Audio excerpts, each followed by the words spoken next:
风拂荷塘，自留一抹清香。大家好，欢迎来到河上清风。原本平静的生活因楚国的突然进攻而打破。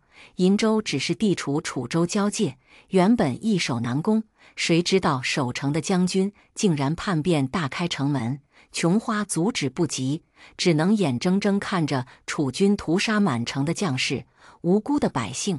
琼花梳妆打扮，轻染豆蔻，挽青丝，这宫装，她要以一个公主的身份死去，她将带着大周公主的尊贵死去，那是她的责任使命。很美。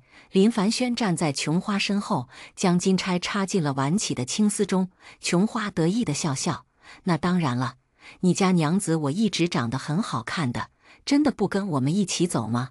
林凡轩注视着琼花漂亮的眸子半晌，才开口问道。琼花神情黯淡下来：“不能走。琼花公主在银州的事情，天下人皆知。银州将军已然叛国，若是琼花公主也走了，百姓会失去对朝廷的信心。凡轩，我不能走，我必须留在这里，就算是死去，我也要死在银州，以大周嫡长公主的身份留在这里。”林凡轩皱眉：“皇位上的那个人那样对你，你还要为了他牺牲性命？你太傻了。”琼花微微摇头：“凡轩，你错了，我并不是为了谁牺牲，而是为了整个大周。父皇对我们不仁，但大周并未对不起我们，那是我的国家，我享受了百姓给予我所有的尊荣，就应该去承担我的责任，这是我的幸运，能为我的国家而死，我很高兴。”琼花说的大义凛然，林凡轩也为之动容。如果他不说最后一句话的话，林凡轩或许会更感动。虽然我很怕死，也很怕痛，话说我从城楼上跳下去吧，这样起码风光一点，看到的人也多一点。城楼是整个银州最危险的地方，你上不去的。琼花着急地走来走去。那怎么？难道就这里上吊？不要啊，这样看见的人好少。琼花的记忆消散了，但是在场的4个人都知道发生了什么事，他们嘴中甚至说不出一句话，就像是一口气卡在嗓子眼一样难受。琼花是选择为他爱着的大周牺牲，那么林凡轩呢？他还爱着大周吗？他是为了琼花牺牲，还是为了他的国家？婆娑不知道是在问自己，还是在问别人。婆娑落入了一个温暖的怀抱，他全身心地依靠在谭渊怀抱中，难受的情绪渐渐地传染给了谭渊。2个身边的气压有些低沉。琼花再次醒过来的时候，琼花公主以身殉国的消息已经传满了大周，身边的人想要劝她，可她却比任何人都要坚强。姑姑，林姐姐，姑姑不伤心吗？若是琼花哭喊或者发疯伤心，他们尚且有办法，但琼花不声不响，似乎是遗忘了林凡轩，让他们有些担心了。没有人敢在琼花身边提起林凡轩，除了芳儿。琼花告诉芳儿，林姐姐为大周牺牲，是姑姑对不起她。芳儿，我们只有活着才能够对得起林姐姐的牺牲，姑姑没有时间去伤心。他们假装成逃难的平民，一路上遇到了许多的危险，若不是琼花一路上对战事精准的判断，一行人怕是一个都不剩了。一路上，琼花通过楚国的行军路线判断出楚王和突厥人勾结的消息，他们与京师相隔甚远，若是等他们将消息传到了京师，大周便已亡国。谁知10天后，他们听到了周王驾崩的消息，将王位传给了4王爷，4王爷成了新一任的周王。那时无论是罗本元义或是4王的心腹，都在京师。4王爷能够在周王死后迅速铲除异己，登上皇位，事情绝不是那般的简单。几番推测，琼花便知道自家父皇的死是怎么回事。无论是曾经疼爱他的父皇，还是那个杀了他母后太子哥哥的狠辣君王，终究是尘归尘，土归土。琼花当即做下了决定：我们从南边走。不止芳儿不明白琼花的用意，就连那些久经沙场的侍卫都不明白琼花的用意，却只有芳儿敢问出声了：姑姑，为什么？皇兄登基，北边防守最为薄弱，罗本元等大将已然会被派去北边，若突厥人与楚王真的连成一气，南边才是最危险的。我们就算是付出生命，都不能让楚国人侵占了我们的疆土。琼花坚定道：“此去生死未卜，我们去或许能够帮大周解决眼前的困境，也许只是去送死。若是你们不想去，我绝不勉强。但不去之人，绝不可将今日我所说之事泄露。没有一个人站出去，更没有一个人选择后退。他们都惧怕死亡。”但他们心中都有一个不可动摇的信念，为了这个信念，他们所害怕的都将无所畏惧。琼花感动，他从不觉得别人虚的与他一样，但当他只有人与他一样，心中自然开心欣喜。诸位将士，我琼花替大周的百姓多谢你们。琼花带着一班人九死一生，终于到达了大周南边边境。琼花晓之以厉害，更是答应帮助突厥王子登上王位的要求，突厥王子才同意退兵。在南边没有了突厥的帮助，楚国的军队已然不足为惧。琼花温柔腼腆，瞧起来就像是一个无害的百灵鸟，但谁能想得到，百灵鸟心中竟然有这般深厚的算计？每一步，每一招，甚至每一个谈话，每一个眼神，他都是精心设计的。而别人的一举一动，则成了他发现事情真相的破绽。他将自己瘦弱的臂膀借给了别人依靠，曼妙却单薄的身姿格外的挺拔，将所有的一切都扛了下来。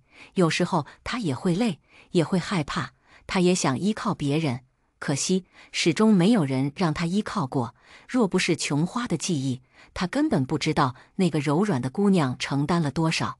婆娑之前还将琼花与赵婉婉相比，可当他真正的看到琼花的记忆，他改变了想法。赵婉婉为了一己私欲罔顾苍生的性命，而他却为了大周的百姓舍弃了私人的感情。他才是真正了不起的那个人，他可真了不起。罗玉珠惊叹道：“哥哥，以前我觉得是他配不上你，现在我觉得世界上没有任何一个男人能够配得上她，她真是一个了不起的姑娘。”罗本源眉头紧皱：“你不说话，没有人将你当作哑巴。”哦，罗玉珠十分有自知之明地闭上了嘴巴。与琼花的时间对比，他在忧国忧民、身陷囹圄的时候，他却帮着当今圣上铲除异己，甚至不惜牺牲了许多将士的性命。当他为死去的百姓难过之时，他却在京师高床软枕，好不自在。或许配不上的人真的是他。琼花带着突厥王子的承诺书返回京师，却遇上了罗本源。罗本源将林凡轩的尸体还给了琼花。罗本源知道琼花公主以身殉国之时，再也没有控制住自己的情绪。拿下北方后，带兵去了银州。银州百姓将琼花公主的尸身护得很好。当他见到琼花公主的尸身，他以为那3年的时间全都是林凡轩陪着他过的。他以为自己喜欢的姑娘已经爱上了别人，他以为他背弃了他们的誓言。可他们何曾有过一个真正的誓言呢？他让人好生护着林凡轩的尸身，却不让别人触碰。他为他唯一能做的，只有护着他心爱之人的尸身了。3年的时间，他们2个人都变了。没有人在时间面前是不变的。琼花将林凡轩的尸体火化，若是没有疾病和特殊的原因，没有人会将亲人火化。毕竟那对外人来说可是挫骨扬灰，琼花也不愿将林凡轩的尸身挫骨扬灰。可是他记得林凡轩说过，就算死，他也不会再回到京师了。他的亲人，他的追求，他的抱负都已经消失在丞相府灭门的那天。他之所以活着，是感念琼花恩情，不想琼花为救他所花的百般心思全废。琼花尊重每一人的意愿，林凡轩既然选择了，他便会遵从。一路上，琼花与罗本源能避则避，能躲便躲，就连他们2个自己都说不清楚为什么要躲着对方，是害怕看见对方失望的眼神，还是不再坚信彼此的感情。没有一个人知道琼花公主和罗本源原来是曾经的恋人，有意的回避，让两人之间显得刻意而疏离。在罗本源的记忆中，一路上两个人相安无事，甚至连话都没有多说两句。可是，在琼花的记忆中，似乎有些不同。新王登基后，琼花公主往日的罪责早已被宽恕，更因为突厥一事，琼花公主再次风光无限。无论是因为琼花的身份，还是罗本源对琼花的心思，在衣食住行上自然是没有亏待过琼花的。行军条件艰苦，罗本源总是能找到安静的地方让琼花下榻休息。那日，芳儿去了军营，琼花在小院中独自发呆。遭遇巨变后，她似乎是喜欢上了发呆。而一身酒气的罗本源却出现在小院中。院外的几个侍卫虽然奇怪一直与公主交情不深的罗本源突然造访，但因罗本源是行军元帅，侍卫并未阻挡。琼花身边的丫鬟正好去厨房准备吃食，因此罗本源到达院落时，只有琼花一人。罗将军，琼花自然是闻到罗本源一身酒气的。只是他不明白罗本源为何会一身酒气地出现在他的院落。罗本源皱着眉头，带着一身的戾气冲向了琼花。琼花吓得后退了几步。罗将军，你要干什么？罗本源瞪着琼花，眼底充满了愤怒和冷淡，与那时他挥剑指向琼花的眼神一模一样，甚至更为愤怒。琼花心中怂了，面上却还要坚持。罗将军可是有事，若是无事便离开吧。若是被别人瞧见将军一身的酒气，怕是有损将军的威名。罗本源继续瞪，琼花颇为心虚地低下头。天知道他为什么要心虚啊？他明明是什么都没有做。突然间，意想不到的事情发生了。罗本源跪倒在琼花面前，紧紧地抱住琼花的纤腰。娘子，我错了，我以后再也不敢了。你别不理我呀！我错了，我错了。琼花的脑海有那么一瞬间是空白了。他是谁？他在哪里？他刚才经历了什么？天哪！罗本源是疯了吗？罗本源的动静太大，不但将小院外的侍卫招了进来，就连后厨做饭的丫鬟都呼喊了过来。一个高大威猛的将军，可怜兮兮地抱着一个姑娘的腰，脸上的表情委屈的就好像是得不到主人宠爱的狗狗，吐着舌头求抱抱、求安慰，居然还挺可爱的。这大概是琼花第一次对着身边的人厉言喝问，大概也是最后一次。都愣着干什么？还不把罗将军移开？难道等着将军夫人误会吗？丫鬟小心翼翼地开口：“公主，罗将军其实并未娶妻。”琼花一惊，他脑中闪过许多自作多情的想法，可是向来判断绝佳的他却自己将最有可能的理由否定了。尚未娶妻又如何？你们还不将罗将军搬开？罗本源身体本不好，眼见着自己似乎要被迫离开自己的娘子，这可将罗本源给吓坏了。他竟然蹲坐在地上嚎啕大哭，甚至如同小孩一样甩起了臂膀，边哭边喊：“娘子！娘子，这些人欺负我，他们都欺负我！”一行人傻眼了，就连琼花都不知该做什么样的表情。你别哭了，好歹是一国的大将军呢，哭得像个孩子，也太……那娘子拉我起来。罗本源得寸进尺地伸出了自己的双手。娘子，快点拉我起来呀！快点，快点！琼花在罗本源不断的催促中拉起了罗本源，可惜却被某个粘人的膏药给贴上了。罗本源将琼花紧紧地抱在怀中，高兴地呐喊：“娘子，你身上好香啊！”当琼花一本正经地回答后，大概是皂角的香味吧。身边的侍卫萌笑出声，有侍卫好心地上前提醒：“公主，罗将军应该是喝醉了，不如公主试着哄哄他，哄一哄就好了。”琼花试图摸了摸罗狗皮膏药的头发：“乖宝宝，快点睡吧，睡着了什么都有了。”一行人面面相觑，不敢相信一路上生杀予夺、果断非常的公主，竟然还有这么特殊的一面。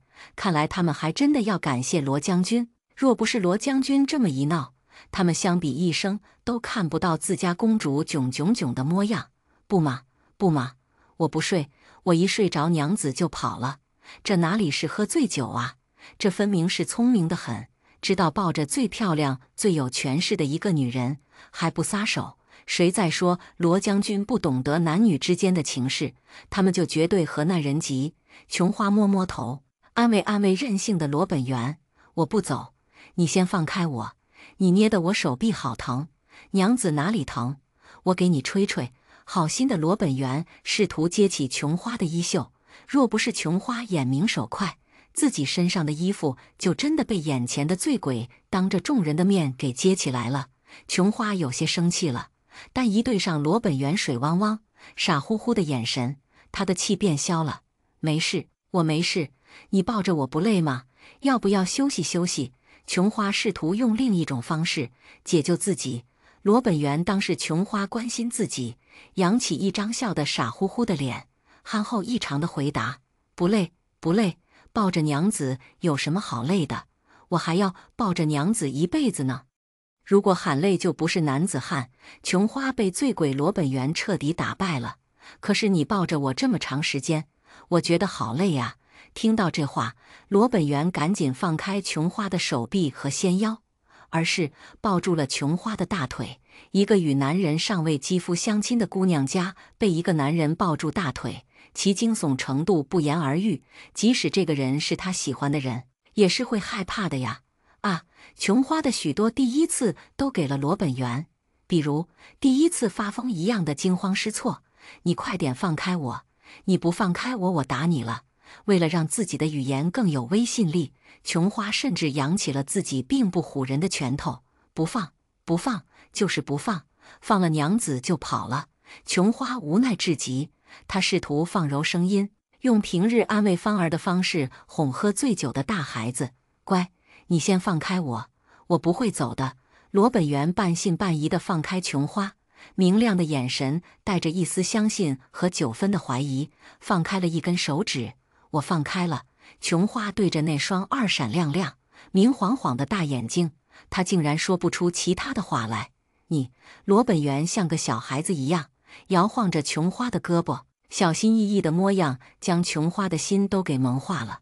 公主，我有一个不成熟的想法。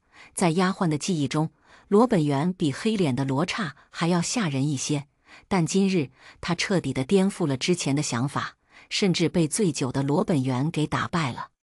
他可不可以将罗本源圈养起来，每天灌点小酒，让他每日都萌哒哒的，多好啊！不可以，不行，想都不要想。自己身边的丫鬟琼花又怎么会不了解了？单就看着丫鬟那双不怀好意的眼睛，他便知道他家丫鬟想着什么来了。丫鬟委屈，公主。罗本源更委屈，娘子。琼花瞪罗本源：“你委屈什么呀？”罗本源扁扁嘴，眼睛中溢满了泪光：“娘子，你凶我。”被裸奔原则这样看着，琼花都觉得自己似乎是做了什么罪恶不赦的事情。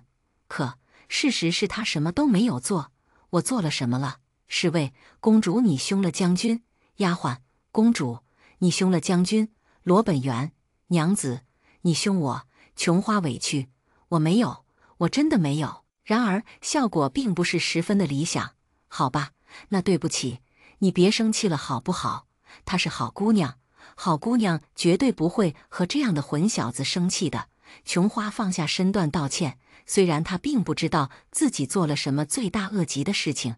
罗本源傲娇的仰头，嘴巴嘟得高高的，余光瞥了瞥琼花，指着自己的脸蛋，一张俊脸红彤彤的。琼花挑眉，并不是很懂这是什么意思。罗本源，安慰丫鬟，安慰侍卫，安慰琼花，好好说话。罗本源乖乖地嗷了一声：“你亲亲我，我就原谅你。”噗嗤，不知道谁首先发出了杀猪般的笑声，连带出了震耳欲聋的杀猪笑声。琼花羞红了脸，一张俏脸比醉酒的罗本源还要鲜艳。罗将军，你……罗本源委屈哭唧唧。琼花，乖，小可爱。罗本源笑眯眯。琼花，他一生的无语程度全部奉献给罗本源了。琼花只能使出权宜之计：“乖，这里这么多人，你乖乖的回去睡觉，等你醒了我就……”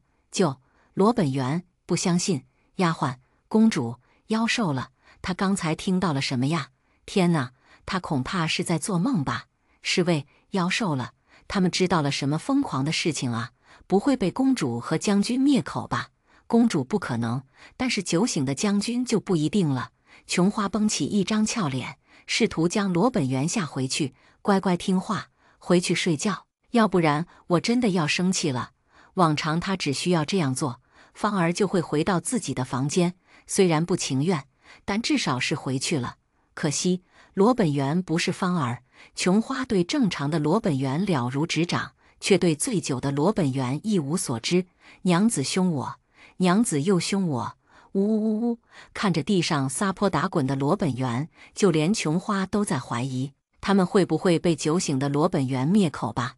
怒对太子，算计先王。深入龙潭虎穴的琼花面对醉酒撒泼的罗本源，一脸的无可奈何。我今天是不是没有看黄历？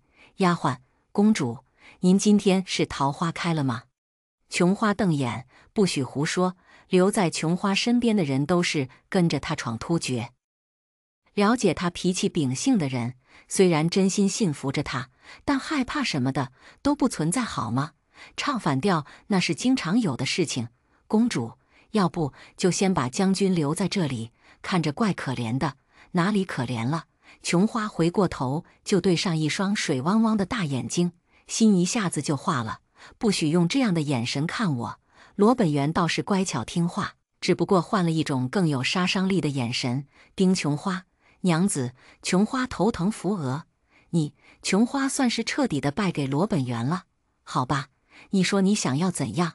罗本源眨巴眨巴大眼睛，人家只是想要娘子陪而已啦，并没有什么其他的想法，就这一点点的小小的要求，娘子觉得过分吗？侍卫点头，这一点都不过分。丫鬟赞同，这一点都不过分。琼花，这要求很过分好吗？可对上罗本源的那双眼睛，琼花什么拒绝的话都说不出来了。那好，你乖乖的待在这里，不许乱跑，也不许乱说话。罗本源连连点头，几乎要将他那颗不坚定的脑袋点断了。好好好，娘子说什么就是什么。琼花，不许叫我娘子。罗本源委屈，可你就是我的娘子啊。琼花，我真的不是你的娘子。罗本源，你就是。琼花，我不是，我真的不是。侍卫，丫鬟，原来智商这个东西也是要看人的呀。最后还是琼花败下了阵，任由罗本源拉着自己到处跑。醉酒的罗本源一会要玩秋千，一会吃饭，一会又想飞高高，直将琼花一行人累得虚脱。他全还是精神满满，喘着粗气的丫鬟，我们如果谋杀了罗将军，会有什么下场？侍卫，估计死得很惨。丫鬟抓耳挠腮，可是我真的快被他逼疯了。侍卫，我们可以偷偷的来，不让别人知道。丫鬟目光坚定，好，就这样办了。琼花，你们的智商也被罗将军给啃了吗？丫鬟，侍卫呀，公主你终于发现了呀。琼花扶额，她心好累啊，心真的好累。现在换一般人还来得及吗？罗本源兴奋地蹦跶，娘子，快点来呀，我们去扑蝶吧。琼花畏惧地缩了缩肩膀，你们做的时候干净点，不要牵连到我。婆娑，这也太无赖了吧！我的天，男人也可以这样吗？好可爱呀！要是谭渊能这样对我就好了。谭渊确实有些过分，看来女人很是吃这一套啊。日后在婆娑身上试试。罗玉珠，我怎么可以有这样的哥哥？我可以不认识他吗？可以吧？可以吧？应该可以吧？罗本源面无表情，或许这只是个误会，也许是琼花做的一场梦。我可以解释的，我真的可以解释的。天哪，他到底做过什么呀？怪不得身边的将士从不敢给他喝酒，原来他喝完酒是这么的，有这样一段亲密的回忆，他竟然很是开心啊！将琼花等人折腾得失去了便条命后，罗本源抱住琼花的胳膊呼呼大睡，是不是的嘟囔几句。琼花守了罗本源一夜，等到他终于开药醒来的时候，才让侍卫将罗本源送了回去。若是平常的习武之人，定然会发现自己被挪动的痕迹。罗本源身体本就差劲，自然不会发现自己做过什么，加上琼花有心隐瞒，因此罗本源对自己所做的事情全然不知。两人回到京师，琼花恢复了封号，新帝更是亲赐了一座公主府。一时间，公主府门庭若市，求娶之人数不胜数。而银城公主便是这个时候凑上来的。她是万贵妃的女儿，先帝死后，万贵妃殉葬，得了一个贤德的名称，而她的女儿也被封为银城公主。银城也算是宫斗的好手。万贵妃尚且在世之时，她便帮助万贵妃得了几次的恩宠。万贵妃去世后，她也将自己所能得到的利益最大化，而后嫁给了郡王爷江丰。琼花和银城也做了一段时间的好姐妹，毕竟银城想要依靠琼花的势力，琼花想借着银城知道更多皇宫的消息。楚国兵败，周楚议和，最好的办法无非是联姻。若是大周将公主嫁到楚国，不但彰显了自己的大国风范，更是时刻提醒着楚王，大周有胸襟有气魄，将自己的公主嫁过去，就能够再打败他们一次。而最好的人选无疑是嫡长公主琼花。新帝不知该如何将事情说与琼花，毕竟当初害得琼花贬到银州，他也算是出了一份力。他对这个妹妹虽然没有多少的感情，但始终不愿意伤害这个在冰冷的皇宫还保持着一颗赤子之心的妹妹。所以当初他即使是算计皇后、算计太子，都未曾动过琼花。可琼花除了受封那日，便再也没有进过皇宫。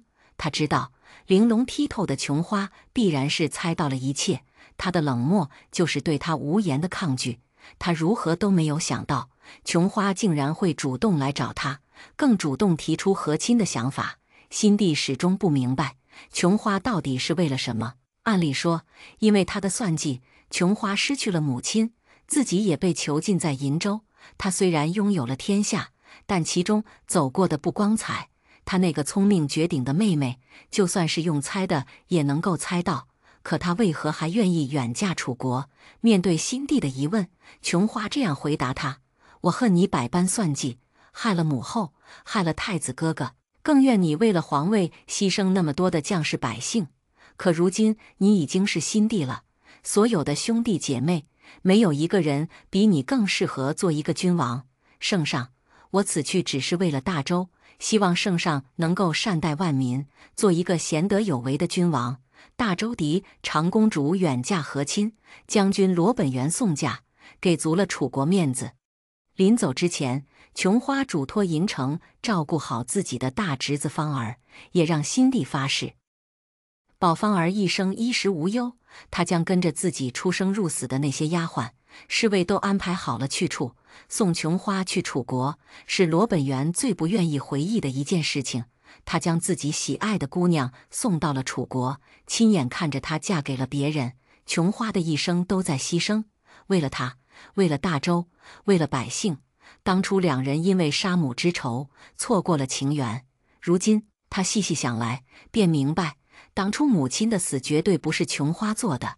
可惜还没有等到他查清楚所有的事情，他的姑娘已经嫁给了别人。琼花接下来的记忆变得灰蒙暗淡。楚王倒是对他很好，可是他始终惦记着自己的国家、自己的朋友亲人和他爱着的那个人。后宫中的算计从来不会消失，琼花也不在意那些女人给他吃什么，他便吃什么。好几次从鬼门关游走，幸好楚王还顾忌着大周，没有让他出事。不过他的身体算是彻底的垮了。2年后，他还是没有躲得过去，被楚王的妃子灌了毒药，尸骨还被一场烈火给烧了。临死之前，他手中拿着一首诗：我欲与君相知，长命无绝衰。山无陵，江水为竭，冬雷阵阵，夏雨雪，天地合，乃敢与君绝。他不怨也不恨，他一生坦荡如君子，挺拔如松柏。琼花最后的记忆竟然是奈何桥上面与婆娑最后一次的见面。他说他不曾怨恨，也不曾后悔。他的一生因为心灵的满足，已经比许多人都快乐了。他眼角划过一滴泪水，化成了无泪，是他的慈悲，他的善良。罗本源呆愣在原地，当他亲眼见了琼花的回忆，心中的震撼岂是字面能够形容的？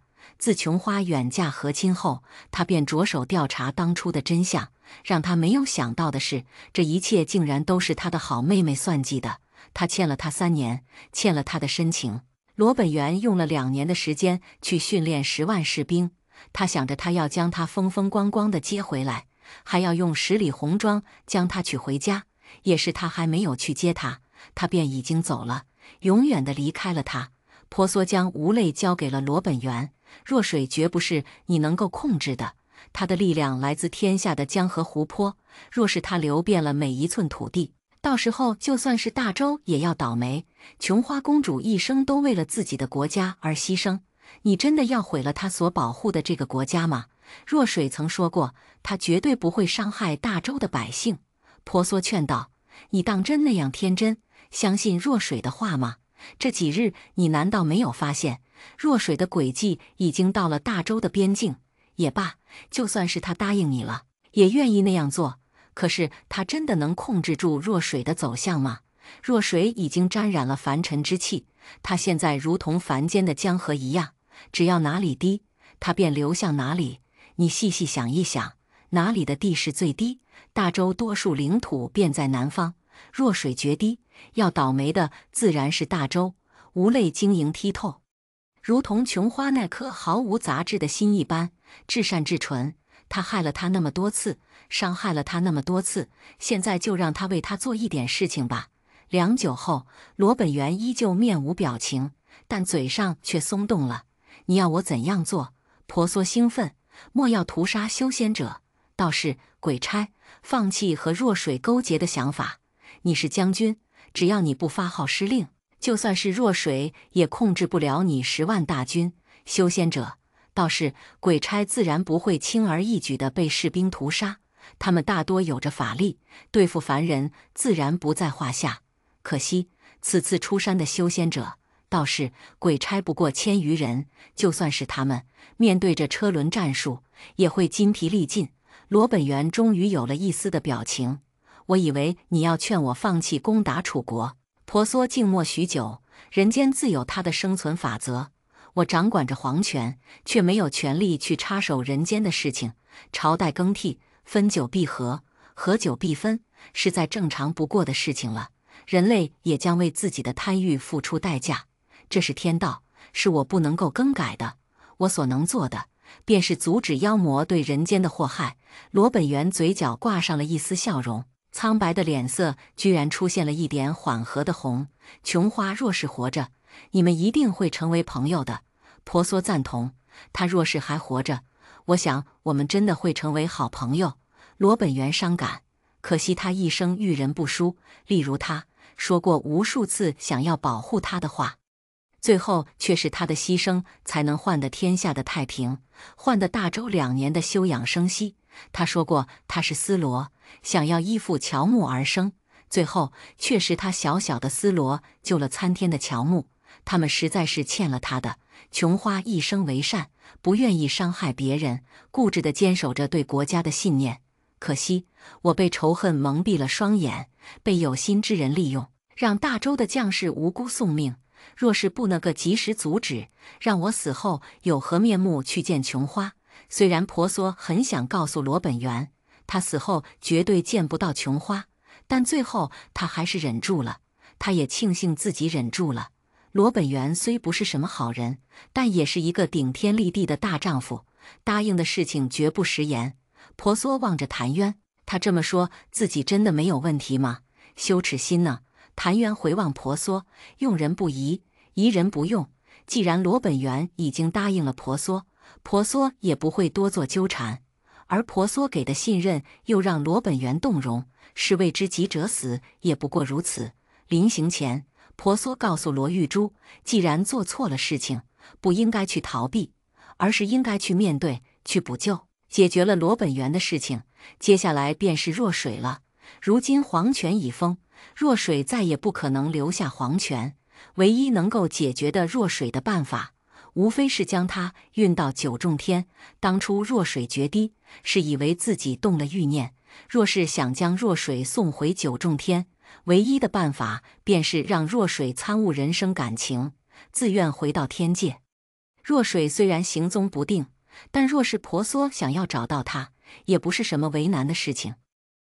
谭渊视死如归地看着眼前的一道河流，真的要这样做吗？难道不能换一个？婆娑坚定，不能，只能这样。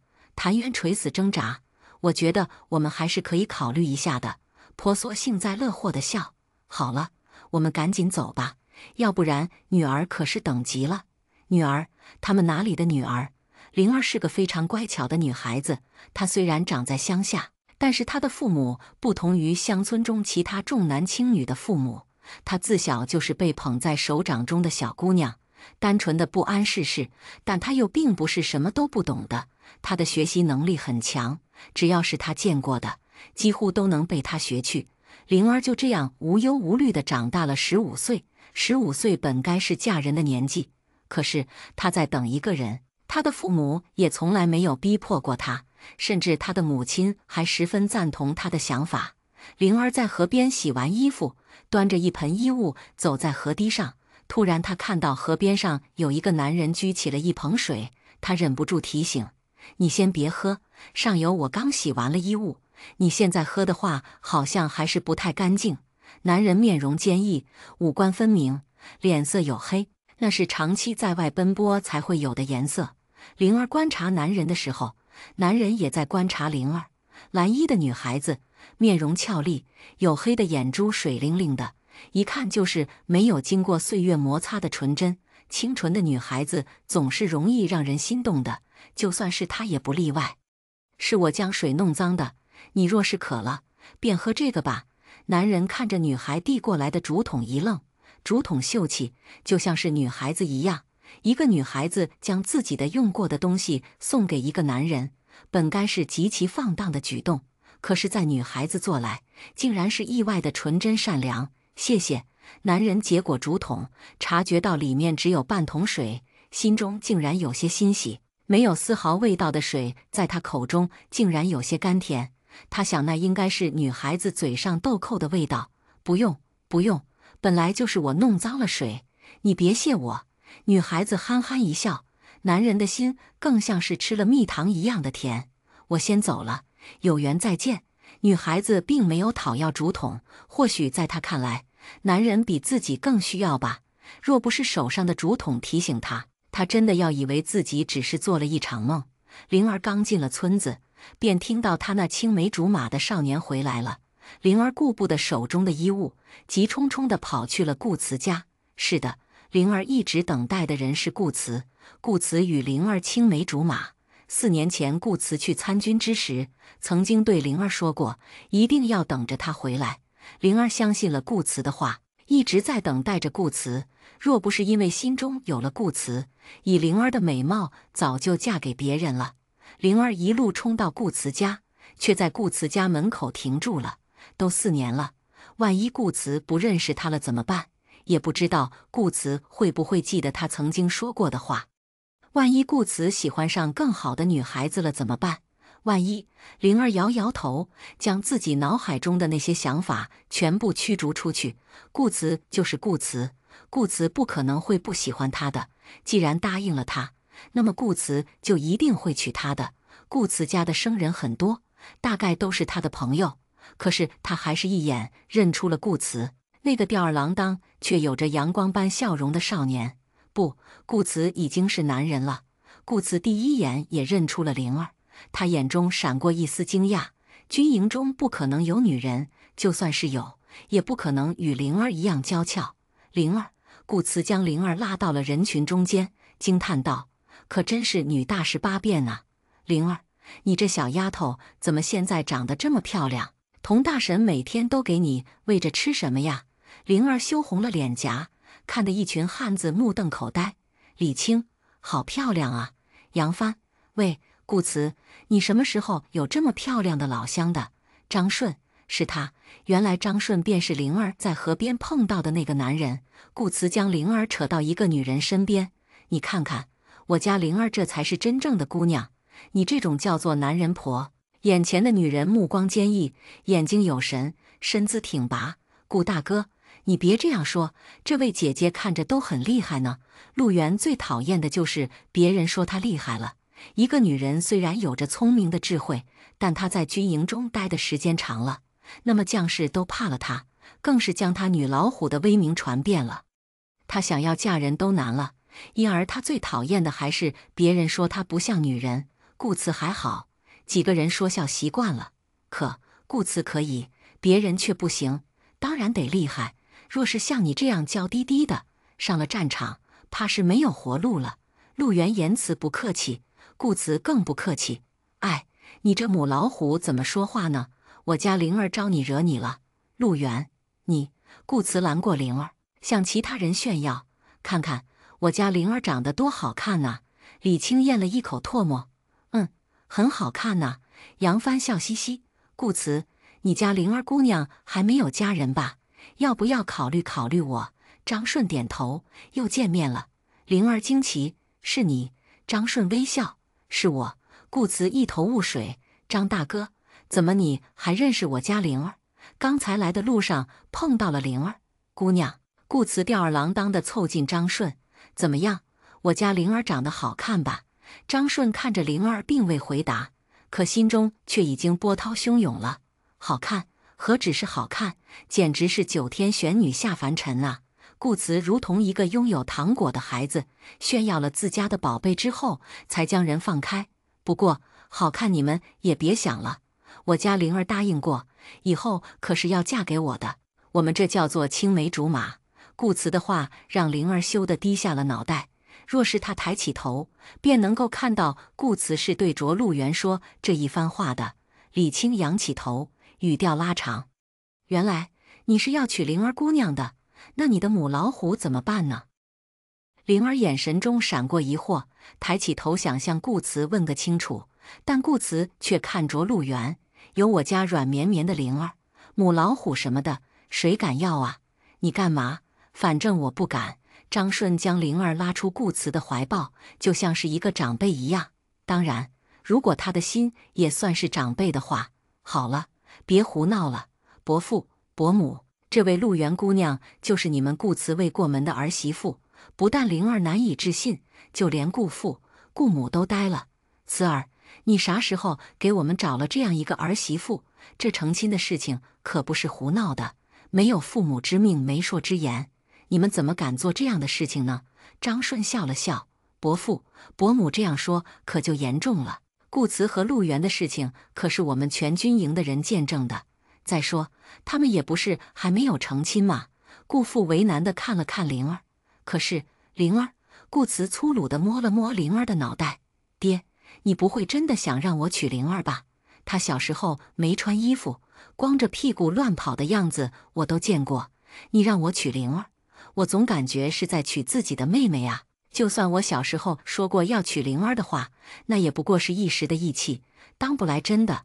再说，灵儿那时候才多大的一点呢，肯定不记得当初的事情了，对吧？”灵儿眼泪就要溢出眼眶，却强硬自己倒了回去：“是，我不记得了。”顾家热闹非凡，灵儿找了一个借口便离开了。她害怕，等一下她会哭出来。如果她哭出来的话，别人一定会知道的，那样会给顾慈带来麻烦吧。离开了顾家，灵儿并没有回去，而是待在她和顾慈经常去玩的桃花树下，大哭特哭。女孩子的哭声很小，细细柔柔的，就像是她说话的语气一样，以至于没有人知道女孩子的伤心。女孩子抱着头哭了半天，终于想起回家的事了，也终于想起她那盆不知道被扔到哪里的衣服了。糟了！女孩子嘴一瘪，又要开哭：“你别哭啊，你的木盆！”张顺堂堂一个将军，端着一大盆女人的衣服，站在女孩子面前，颇有些滑稽。灵儿抬头看到张顺，又快速地将头埋了下去，闷闷道：“我没哭，是你听错了。”张顺是个铁血的汉子，并不是十分会哄女孩子，但是这是无师自通好吗？好，你没哭，你没哭。灵儿将脸上的泪珠终于擦干净了，才抬起自己的脑袋，奶声奶气道：“你不会将今日的事情告诉别人吧？”张顺柔声道：“什么事情？我是遇到了什么事情吗？我为什么什么都不知道？”灵儿急道：“就是我为了顾大哥哭的事情。”张顺真要被眼前这个单纯的姑娘打败了。好好好，我不会将你今天为了顾慈哭的事情告诉别人。灵儿得寸进尺，那你也不许将我喜欢顾大哥的事情告诉别人。张顺微笑，这么蠢的姑娘是怎样长到这样大的？不过这样单纯的姑娘倒是提起了她的兴趣。你不让我告诉她，我有什么好处呢？灵儿大眼睛闪啊闪，你想要什么？可不可以不要太过分？我没有那么多的东西。张顺用空的一只手将人扶起，不如你请我吃一顿饭。灵儿欣喜，拉起张顺的手便走。那去我家吧，娘亲估计都做好饭了。张顺当然愿意跟着灵儿回家，不过不是现在，这顿饭你先欠着，等以后有机会了你再请我。灵儿点头，那你一定要记得。张顺反问，你会忘记吗？当然不会，那我也不会。婆娑焦急地站在自家门口，向远处眺望。谭渊，灵儿怎么还不回来呀？谭渊将自家娘子抱在怀中，安慰道：“婆娑，别担心，这是阿修罗镜，只要灵儿出世，我定然有感觉的。”对的，灵儿的父母正是谭渊与婆娑。世间有很多的方法让若水体验到人生的感情，可若是等着若水慢慢体验，千百年的时间都不会够。婆娑无法，只能将若水的灵智带到阿修罗境。无论阿修罗境有多少的变化，现实中却不过是眨眼的瞬间。若水若是100年感悟不了，那么他们便陪着若水100年；若是1000年，他们便陪着1000年。有了谭渊的气息，婆娑想要打开阿修罗境是轻而易举的事情。任由若水被别人带她也不放心，最后只能选择自己做若水的娘亲，给若水想要的亲情。养了若水15年，婆娑自己都忘记了那个人只是她要感化的任务，而不真的是她的女儿。灵儿很远处便看到自家门前相依偎的2个人，冲着他们兴奋地喊道：“娘亲，看见了女儿！”婆娑高兴地将女儿抱在怀中。今日为何回来的迟了？难道不知道娘亲会担心吗？娘亲，对不起。灵儿知道自家娘亲是关心自己，赶紧道歉：“娘亲是我不好，让你担心了。”面对着自己的乖乖亲女儿，婆娑就算是有气也消了。快进去，还没有吃饭呢吧？坏了。谭渊看着失去理智的婆娑，无奈地摇摇头：“你娘已经做好了饭菜，赶紧进去吃吧。”灵儿感动地扑在婆娑怀中。顾大哥不喜欢他不要紧，他还有娘亲和爹爹。虽然爹爹时常很凶，但只要他不抢娘亲的注意，爹爹对他还是很好的。娘亲，你真好。鉴于婆娑对自家闺女的了解程度，不用说，自家闺女一定是在外面受了委屈了。灵儿，发生什么事情了？与娘亲说说。因为婆娑的一句话，灵儿再也绷不住了，再次扑在婆娑怀中，哭唧唧：“顾大哥回来了。可是他却带回来了一个姑娘。他说那个姑娘是他的未婚妻子。娘亲，顾大哥不要我了。”婆娑撸起袖子，看我这暴脾气，敢欺负我闺女。谭渊，走，我们去把顾家那小子的皮给扒了。谭渊和灵儿眼神对上，难得一致地扯住了婆娑。灵儿，娘亲，这件事情不怪顾大哥的，是我不好，我没有让顾大哥喜欢我的本事。婆娑，谭渊，你那里没有本事了，那是顾家的小子没眼光。灵儿见惯了他家娘亲和爹爹的异口同声，倒也没觉得奇怪。如果我足够好的话，顾大哥就不会喜欢上别人了。婆娑被自家闺女的妄自菲薄给惊呆了，也顾不上去收拾伤害了自家闺女的那个小子。现在他的当务之急就是给自家闺女讲一讲什么叫做自己爱自己。灵儿，我的乖女儿，你不能这样想，你足够好。我的女儿当然是足够好的，是那个臭小子不知道珍惜，都是他的不好。灵儿似懂非懂的点头。可可她觉得还是自己不够好啊。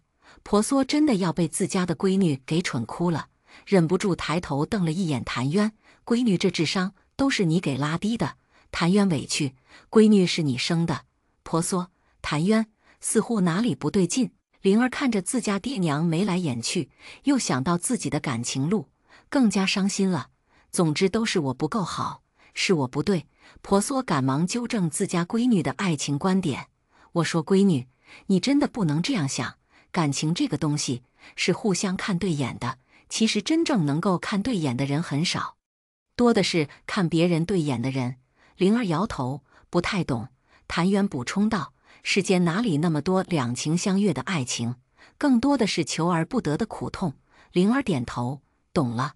婆娑，灵儿疑问道：“我喜欢顾大哥，顾大哥却不喜欢我，原来我是那个求而不得的人。”谭渊柔声安慰自家闺女：“就算是求而不得，灵儿也是最好的。灵儿要记得，求而不得的时候要学会放手，那样灵儿至少能活得快乐一些。”灵儿问：“如果我这辈子都遇不到那个和我两情相悦的人呢？”谭渊答：“那灵儿便接受那个对你求而不得的人吧，至少灵儿会是快乐的。”灵儿重重的点头：“我记下了。正因为我知道求而不得的痛苦，以后若是遇到别人对灵儿求而不得，灵儿便试着去接受他。”婆娑举手插嘴：“我怎么感觉你们父女两个说的这个，我有点不赞同呢？”谭渊揽着婆娑：“娘子，灵儿都饿了，我们快去吃饭，这么长时间饭菜都凉了。”灵儿在另一边抱住婆娑的手臂：“对呀，娘亲，我们快点去吃饭吧。”灵儿感觉自己好饿呀。婆娑边走边念叨：“我觉得你们父女两个这样想是不对的，两情相悦虽然有点难，但也不能将就啊，将就既是对别人的伤害，也是对自己的不尊重。喂，你们两个跑什么？站住，听我说完。喂，给我留点呢。”谭渊，灵儿快吃，等你娘亲进来就没有你的了。灵儿，夕阳渐渐将三个人的影子拉长，静怡美好。篱笆围成的小院，院前院后种着许多张顺并不认识的菜，岁月安好的感觉是他从来不敢想象的。张顺与顾慈不同，顾慈自小在乡下长大，表面吊儿郎当，但是心中极重情义。只要是他认定的兄弟，就算为对方豁出性命也无所谓。张顺本是世家公子，见惯了宅子中的尔虞我诈，即使是自己认定的人，也是留了几分心思。顾慈感情单纯，因为六元在战场上舍命相救，便对六元许下了终生。两个人的感情看似顾慈主导，却其实顾慈被动。张顺作为将军，看似感情简单而忠诚，从军多年，身边甚至没有一个贴心人，也从不去军纪之处解决需要。看似最为忠厚老实，但其实他感情最为淫乱。只是他有本事让那些女人对他死心塌地，就算是六元，也与他有露水情缘。正因为六元了解到张顺的花心无情，才退而求其次选择了顾慈。自第一眼见到灵儿，张顺便对灵儿动了不一样的心思。一个娇滴滴、软绵绵还格外单纯的女孩子，总是能够吸引住男人目光的。张顺夜晚入睡时，脑海中甚至出现了灵儿的身影。灵儿身上的清香，小姑娘软绵绵的哭声和求救声，让张顺不得不在第二日换身衣衫。这是张顺从未有过的感觉。他自制力极强，身边也不乏一些诱惑他的女人，可他从未对一个女人有这么强烈的心思，甚至为了她失神。终究他还是没有忍住自己的欲望，来到了灵儿家。灵儿娇小的身影在院中穿梭，忙忙碌碌却是那般的安好。或许每一个男人都希望拥有很多的女人，但在一群女人中周旋累了，便希望能够得到一个善良单纯的姑娘，来填补他不曾拥有的善良。灵儿抬头便看见了山坡上的张顺，他冲着张顺扬扬手，张顺傻愣愣地扬了扬手。等他将手放下时，自己都觉得不可思议，他竟然做出如此不稳重的动作。灵儿冲着张顺招手，张顺却好似没有看懂他的手势，一动不动地矗立在小山坡，眼见着张顺不动，灵儿无法，只能自己动了。你来了，干嘛不进来呢？少女奔跑后，胸口剧烈的起伏，上下不一。张顺很想多看几眼，但终究还是克制住了自己的欲望。有些事情总是欲速则不达的。我要去前面的山上采摘一些东西，见到你才想起你还欠我一顿饭呢，这才停留了下来，想着向你打声招呼。灵儿摸了摸自己的胸口，喘了一口气。原来这样啊，你要去山上吗？山上地势十分陡峭，你要小心些。看着灵儿的动作，张顺恨不得将自己的手放上去代替灵儿的双手。不如你陪我去，至少你知道哪里有危险，哪里没有危险。灵儿恍然大悟地笑笑，对呀，那我陪你去，你等一等我，我与娘亲说说。张顺急忙拉住欲转身离开的灵儿，笑话，谁家的娘会愿意让自己的姑娘跟着一个大男人去翻山越岭啊？且慢，若是你去说了，你娘亲怕是不会让你离开的。灵儿的手滑滑的，一点都不像是一个做惯了活计的农家女，反而比那些世家女子的手都要嫩滑些，这让她有些奇怪。她的警惕心总是那么的重。灵儿力道不够，被张顺扯到了怀中，闻到女孩子身上的清香，看到灵儿衣领下柔嫩的皮肤，张顺心中一喜，竟然让她遇上了一个极品。灵儿不懂，我是去帮你，是去做好事，娘亲为什么不会让我离开？张顺贪婪地闻着灵儿身上的清香，心中悸动，脸上却要多正经有多正经。谁家的娘亲怕是也不愿意自家的女儿跟着一个男人出去，就算是我们心中坦荡，可别人不会这样想。若是因此坏了你的名声，你让我如何过意的去？张顺的一番话倒是让灵儿有了许多的好感。张顺长得本就是一脸的正直，当他认真起来，总是能够让人信服。那好，我去与娘亲说一下，我是去山上采摘野菜。张顺点头，孺子可教，去吧。灵儿的脚步很是轻快，好似她没有一点的烦心事。张顺在山坡上并未看到灵儿的父母，但婆娑与谭渊可是看到了张顺。婆娑酸溜溜地开口，可不可以换个人？我不想将灵儿交给他。我们家的灵儿就要被这个猪给拱了吗？这猪满脑子的那事，我很看不上。谭渊无奈地摇摇头，丈母娘看女婿不是越看越顺眼吗？怎么到了你这里就变了？你呀，平日里让你说一句伤人的话都难，到了女儿这里，啥话都能够蹦出来。婆娑气呼呼，我还是不喜欢这个家伙，心思太重了。反倒是顾慈，那人一身的正气，可能更适合灵儿一点。谭渊揽住生气的妻子，你知道的，顾慈心中放了太多的东西，无法放灵儿真正的体会到感情。但张顺不一样，张顺若是真心喜欢上灵儿，心中只会有灵儿一个人，即使为了灵儿放弃一切，他也能够做得出来的。婆娑佯装推了一把谭渊，都怪你，阿修罗境中那么多的男人，为什么要让我们家灵儿和这两个男人扯上关系？谭渊配合婆娑的动作，捂住了自己的胸口，好似婆娑真的将他打伤了一般。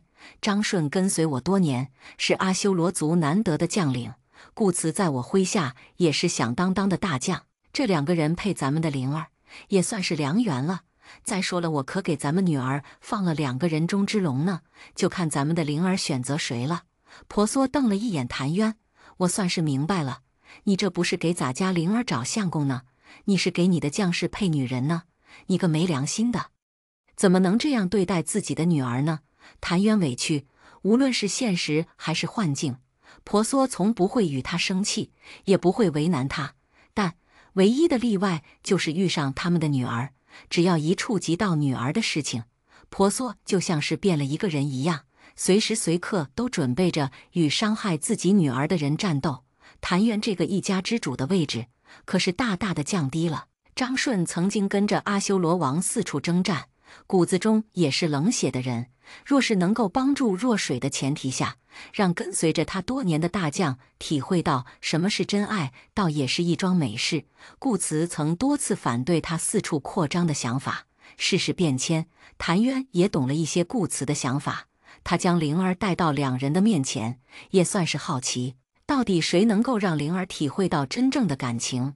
张顺原想着灵儿能够站立不稳，自己好有个英雄救美的机会，但是好几次眼见着灵儿在崎岖的山路中滑了下去，最后竟然都抓着山上的峭壁爬了起来。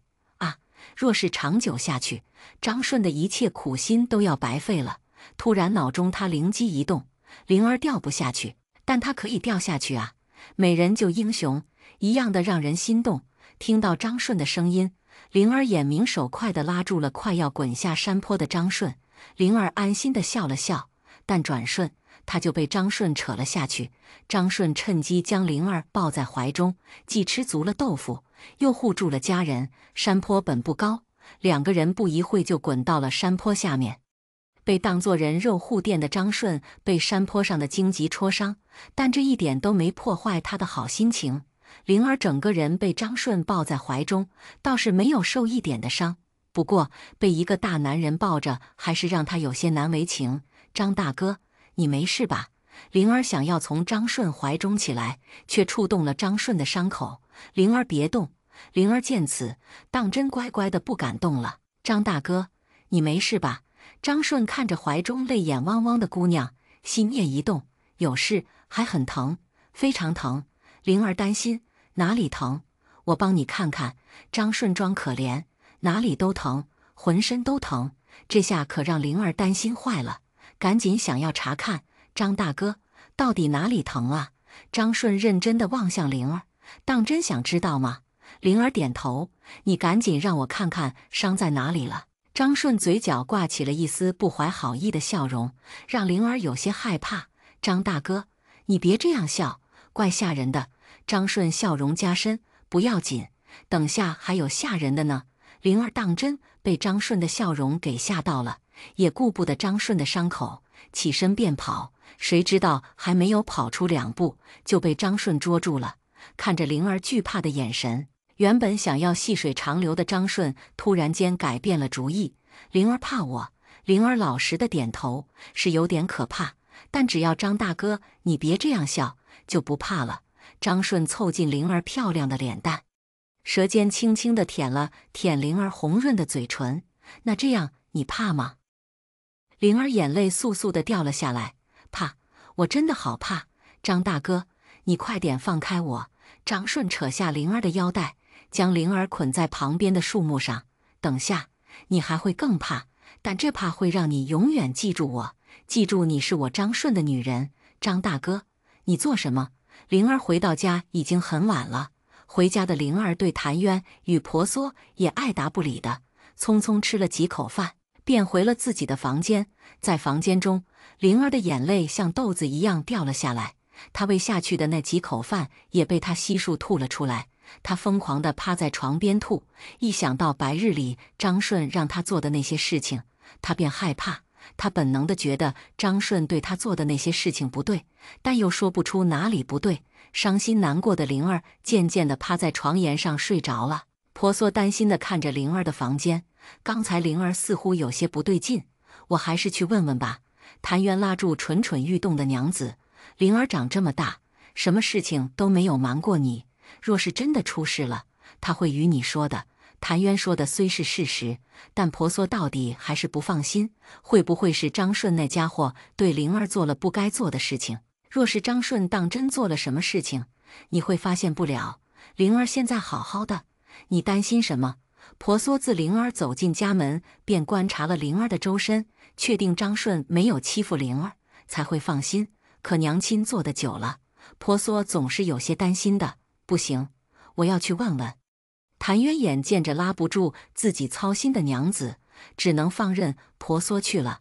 婆娑进了屋子，看见灵儿的靠在床沿的身影，给自家的女儿换了舒服的姿势，看着女儿不安地擦拭嘴角，心中疑惑，担心自家女儿的婆娑竟然在床边守了一夜。张顺心满意足地回到了顾家，正巧碰上了陆媛。陆媛算是张顺身边最长的女人，但两人之间也不过是有过一次的露水情缘。在陆源心中，张顺一直是正直、善良、勇敢果断的男人，是值得他托付一生的男人。默默喜欢张顺许久的他，那次终于抛弃了女儿家的矜持，勾引了张顺。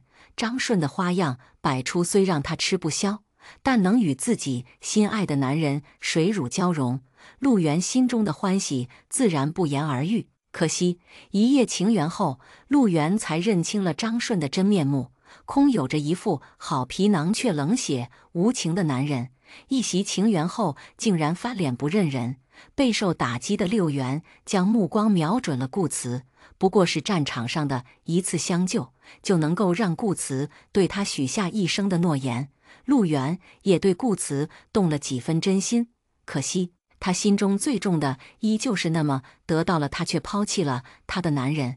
一见到张顺的得意的样子，陆源心中便有了猜测，顾慈若是知道你那样对待他疼爱的妹妹，怕是不会放过你。陆源即使与顾慈定亲后，也对张顺几番纠缠。张顺虽然觉得自己不是个东西，但对兄弟的女人是下不去手的，因此见到陆源，大多时间是躲着走。张顺的不予理睬，更是让陆源火冒三丈。难道你不怕我将此事告诉顾慈吗？张顺盯着陆源，一字一句道：即使你将此事告知顾慈，我也不怕，因为我会娶灵儿。陆源眼中的愤恨威胁全部不见了，他不敢相信张顺会说出这样的话。娶？你要娶她？你凭什么娶她？陆源的歇斯底里让张顺忍不住皱眉。因为我喜欢她。喜欢？你说你喜欢那个女人，你竟然喜欢她，那我呢？我算什么？难道你对我就没有一丝一毫的感情吗？陆源抱住正欲离开的张顺，声声责问与满口的不可置信。张顺叹气道：陆源，你是我的好属下，但绝对不是我的妻子的人选。若是以前的事情让你误会了，我向你道歉，但我待你真的没有一点心动的感觉。陆源简直不敢相信这段话竟然是从张顺口中说出来的。喜欢妻子，心动，你居然会考虑这些？曾经你告诉我，你的婚姻只是你的工具，你需要一个能够辅助你大业的女子，而不是一个让你喜欢的女子。难道你将这些都忘了吗？我没忘，只不过那时我还没有遇到灵儿。张顺毫不留情地转身离开，陆源瘫坐在地，无奈至极的苦笑。原来她是一个既没有让他喜欢上的女子，还是一个对他毫无用处的女子。顾慈从门外进来的时候，看到的便是瘫坐在地的陆源和决绝离开的张顺。他曾经也怀疑过陆源和张顺，实在是因为身为他未婚妻子的陆源对张顺的眼神太过炙热了，他才会有了怀疑。但他终究是欠了陆源一命，无论如何都要还给陆源。李青和杨帆倒是实在，没有发现三个人之间的感情纠葛，只是偶尔会觉得三个人之间的气氛怪怪的。只是刚出门的两人这下想要不发现都难了。李青、杨帆、顾慈、陆源虽都是张顺手下的人，但李青长时间跟着的还是顾慈，对顾慈的感情总是深厚一些的。他第一反应竟然是帮助顾慈拦住张顺，虽然嘴上足够客气，但动作上却一点都不温柔。将军，这到底发生了什么？李青的抵挡张顺自然不用动手，因为还有一个杨帆替他挡着。李青，你做什么？以上犯下，冒犯将军吗？顾慈扶起陆源，语气冷淡。不知将军对陆源说了什么？没有一个男人能够忍受别的男人欺负自己的女人。虽然在顾慈心中，张顺并不是那样的人。张顺吁了一口气，看来三个人并未听到他和陆源的一席话。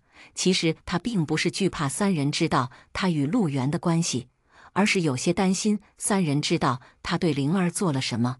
灵儿对顾慈感情深厚，顾慈对灵儿也有着说不清的情愫。若是顾慈知道后插手其中，他的机会可是少之又少。张顺想要回答，却被激动的陆源打断了。发生了什么？无非是我喜欢张将军，张将军不喜欢我罢了，还能发生什么？张将军估计着与你的兄弟情谊，并未与我多做纠缠，是我不要脸的缠着他，这一切与他无关。护着未婚妻子，却被未婚妻子一顿怒吼的顾慈，其实颇为委屈。他甚至不知道该做出什么样的表情才能够缓解眼前的尴尬，他甚至都不知道自己做错了什么，会被这样对待。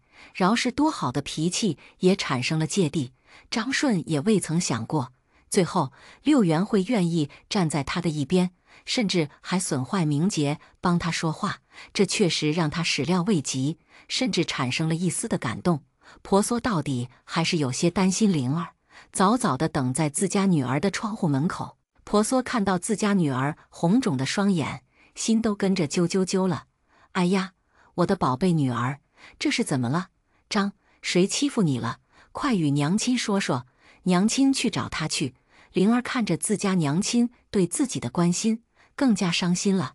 娘，婆娑抱着自家的女儿，怒气冲发，眼看着自家的娘子快到揍人的顶峰，谭渊赶紧上前灭火。他可不想好好的一员大将就这样壮烈牺牲了。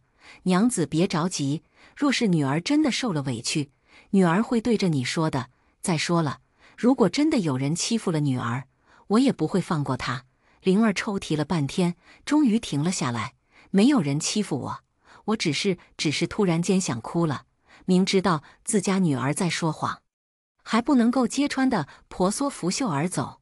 灵儿傻愣了半天，最后还是谭渊提醒：你娘亲这是去干活了，你赶紧收拾收拾，等下我们去顾家。灵儿可一点都不想去顾家了，若是真的而去了顾家，便会碰到那个坏人，他才不愿意去呢。去顾家做什么？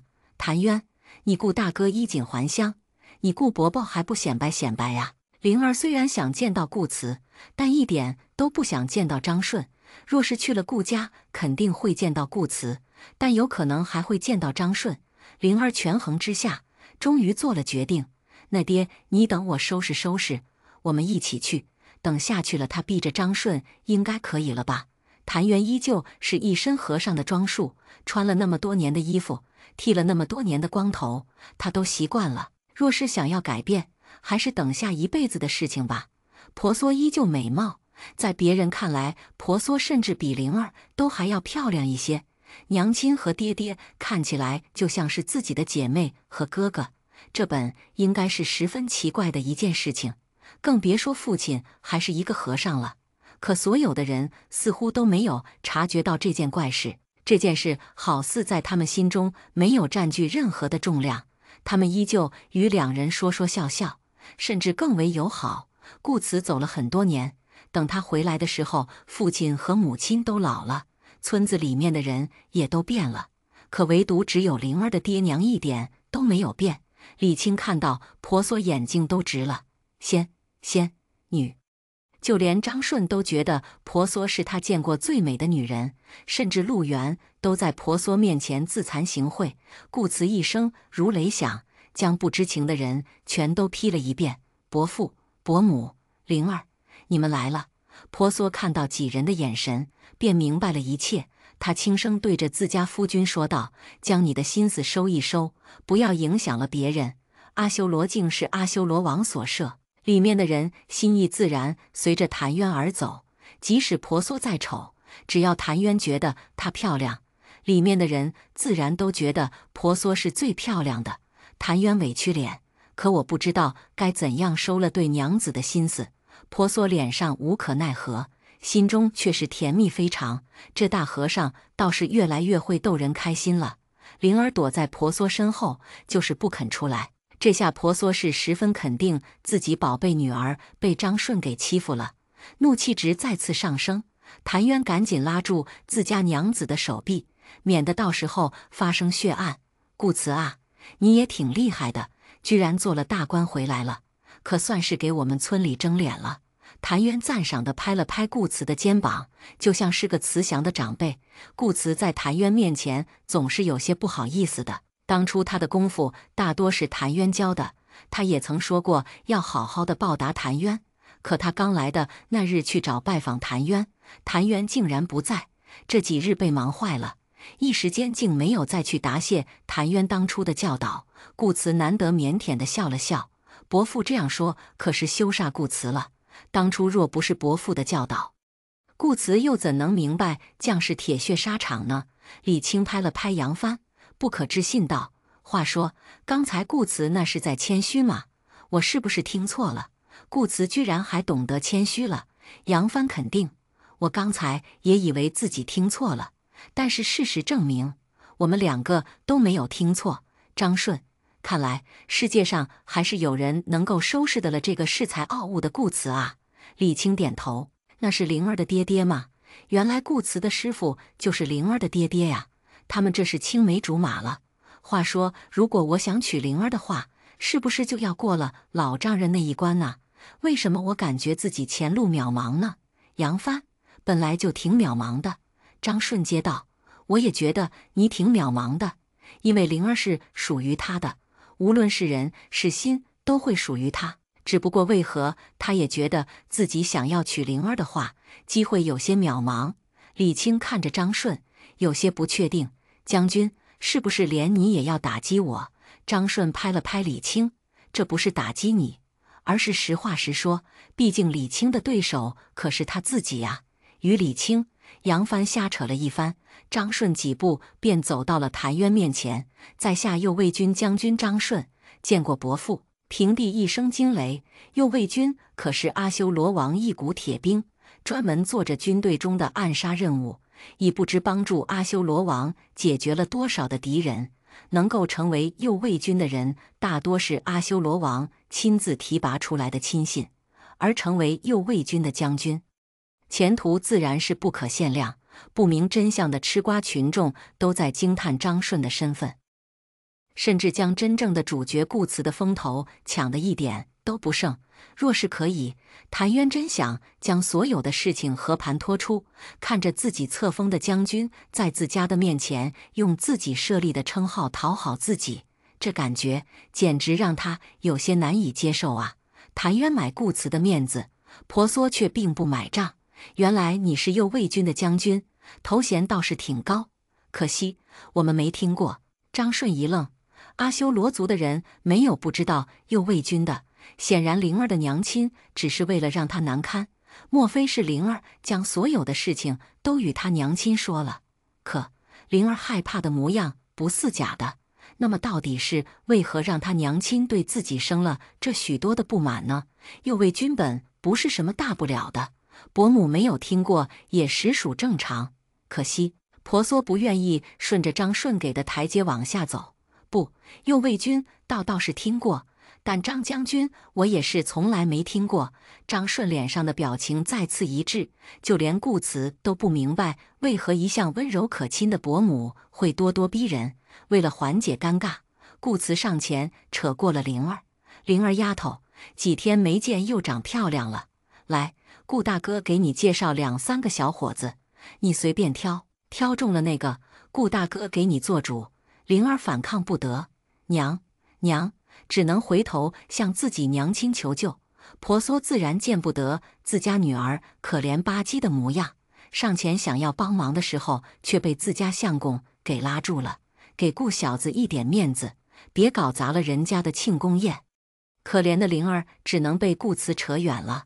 顾慈将带来的将士一一都向灵儿介绍，热心不已。但顾慈每一次灿烂的微笑，如同一把尖刀刺进了灵儿的心脏。“顾大哥，我谁都不喜欢，我喜欢的人是你。”可惜顾慈并未懂得灵儿的意思。“哦，我知道了，你是看不上这些家伙吧？来，我带你去看看更好的。”李青与杨帆摩拳擦掌，跃跃欲试，可惜只能看着顾慈拉着灵儿从他们身边走过。顾慈可是懂得了张顺的一番用意。确实，灵儿配张顺倒是好得很，起码张顺能够给灵儿一个强大的后盾，让灵儿有所依靠。顾慈一心想要替灵儿找到一个好的夫婿，心中虽然酸涩，但他将那解释为嫁妹妹的不舍。“灵儿，看看我们的张将军怎么样？喜欢吗？”张将军不但家世显赫，更重要的是他是一个难得的好男人。昨夜他与陆源彻夜贪心，也相信了六元所说，张顺为了他没有将所有的事情挑明，倒也是给了他这个兄弟一些情面，他自然是感激的。更何况多年沙场征战，过命的交情，如果能够说没就没呢？灵儿看到张顺害怕地躲在了顾慈身后，瑟瑟发抖。张顺遗憾地笑笑，看来我们的灵儿不太喜欢张将军啊，心中却不知为何如同一块大石落了地。李清助攻，对，灵儿和将军的年龄差得有点大，若是将军成亲早，孩子都与灵儿一般大了。杨帆助攻，而且灵儿和将军的身份不甚匹配，灵儿天真烂漫，将军家族太过复杂，实在不适合灵儿去带。婆娑助攻，我只希望我家宝贝女儿能找到一个真心对待她、疼爱她，她也真心喜欢的人，而不是一个与她身份地位都不相符合的人。打算替张顺帮腔的谭渊听到自家娘子说的话，乖乖地闭上了嘴。看来他选的这个女婿，自家娘子是极其的不满意呀。张顺想要说些什么，但最后只能将所有的话都咽下去。被所有人反对的他还能说什么呀？灵儿见到自家娘亲都反对，心中自然高兴，可一想到自己喜欢的人竟然要将她嫁给别人，她的欣喜顿时消失不见了。她能怎么办？她也很伤心啊。灵儿郁郁寡欢，对着张顺说了几句恭维的话，便离开了。张顺原本想要找到借口跟着，但作为女儿奴的婆娑又怎么会给张顺机会欺负自家的乖女儿呢？将一切尽收眼底的谭渊无奈地摇头，有这样这一处处护着自家女儿的娘子，张顺的追妻道路简直是任重而道远。被顾慈无形重伤透心的灵儿失魂落魄地走在小道上，也未曾察觉自家娘亲跟在身后。灵儿想不通，为何当初答应会娶她的顾慈，一转眼便将自己的誓言忘得一干二净。或许那根本就不是誓言，而是顾慈的玩笑话。他将玩笑话当真了，而顾慈只将他当作玩笑话。越想越伤心的灵儿丝毫不顾形象地坐在路边，哭吼起来：“呜呜呜！大骗子！”婆娑默默地蹲在灵儿身边，想要上前去安慰女儿，又害怕伤了女儿可怜的自尊心。当时进入阿修罗境，要做若水的母亲，也不过是她一时兴起，反正注定要让若水体会到亲情，何不让一切都掌控在她的手中呢？原本一切都在她的计划中，可是她却忘记了，她也会动情。当她亲眼看着灵儿从一个小小的婴孩成长为今日的大姑娘，她心中的骄傲自豪自然是不言而喻。慢慢的，她不仅仅让灵儿体会到了什么是亲情，就连她自己都懂得了亲情的可贵。她也曾经后悔过，是否要让纯净的灵儿接受着一切的苦难。当她真正的懂得人生八苦之时，灵儿便真的再也回不了了。即使回归的若水拥有灵儿一切的回忆，可若水终究不是她软绵绵的女儿。或许这次阿修罗境不止要若水学会取舍，更是在考验她的坚韧吧。灵儿哭了许久，每次当她停止哭泣时，又会想到顾慈的誓言，眼泪便不受控制地掉了下来。其实她也不想哭，不想有两个红肿的大眼睛，可她实在控制不住自己的情绪。若是这个时候娘亲都能够在她身边变好了，娘亲一定会温柔地将她抱在怀中。知道有人欺负她，娘亲一定会拿着棍子去找那人算账。娘！被点名的婆娑赶忙从灵儿身后站了出来，娘亲在这里呢。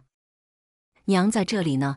灵儿与婆娑面面相觑，灵儿红肿的眼睛让婆娑心疼不已，婆娑急忙现身的样子让灵儿感动不已。灵儿扑到婆娑怀中，娘，也只有娘亲会无怨无悔的在她身边。灵儿的哭声将婆娑的整颗心都给哭碎了。宝贝女儿别哭，别哭。因着婆娑的安慰，灵儿更加哭得肆无忌惮起来。呜呜呜！在自家老娘面前始终瞒不住秘密的灵儿，还是将自己的心事和盘托出了。婆娑不知道该喜还是该忧，她试探道：“既然你喜欢顾慈，那为何不去将人抢过来呢？以你的美貌，抢一个顾慈绝不是什么难事。”灵儿像是吞了苍蝇一样瞪着婆娑：“娘，你说什么呢？”她简直不敢相信，一直对她言传身教、传授礼义廉耻的娘亲，竟然会说出这样的话。婆娑被自家女儿的眼神给伤到了。我就是随口说说。灵儿委屈：“娘亲，你不相信我，你在试探我。”被自家女儿看穿的婆娑只能哈哈哈哈。女儿，你说什么呢？为娘的怎么不太明白呢？他家女儿的智商什么时候这么高了？简直让他措手不及呀！看着自家装傻充愣的娘亲，灵儿也无甚好计较的。顾大哥喜欢陆媛姑娘，而且他们两个已经有了婚约。若是我掺和上去，即使抢来了顾大哥，那始终是我抢来的。能够抢来的顾大哥，我也不愿意要了。更何况得到了顾大哥，我每日都得防备着有人将他抢走。这样的事情我不会去做。我也有我的骄傲，我的坚持，这些都是娘亲你教我的。婆娑欣慰的点头，差点哭了出来。我家乖女儿终于长大了。若是若水有这样的觉悟，她也不会这样累啊。灵儿安慰自家娘亲：“娘，我长大了，我懂得什么叫做礼义廉耻的。”娘亲的教导，女儿从不敢忘记。顾慈在家乡待了几天，有了能力的他将父母接到了阿修罗城。这一别，与乡下的朋友便是真的难以再见了。送别顾慈的那天，灵儿并没有去，她害怕自己伤心难过，也担心自己舍不得。她强忍着去见顾慈最后一面的冲动，让婆娑将她反锁在家。顾慈没有等到送别的灵儿，灵儿也没有去见顾慈，两个人的交集似乎是彻底的断了。甚至张顺都没有再出现在灵儿面前，似乎他忘记了那个让他心动的姑娘。一行人浩浩荡荡的来，又浩浩荡荡的离开，可最后什么都没有留下，如同一阵烟雾，过眼云烟般消散。灵儿的生活每天都是简单而充实的，她不知道自己要什么，甚至没有一丝的欲望。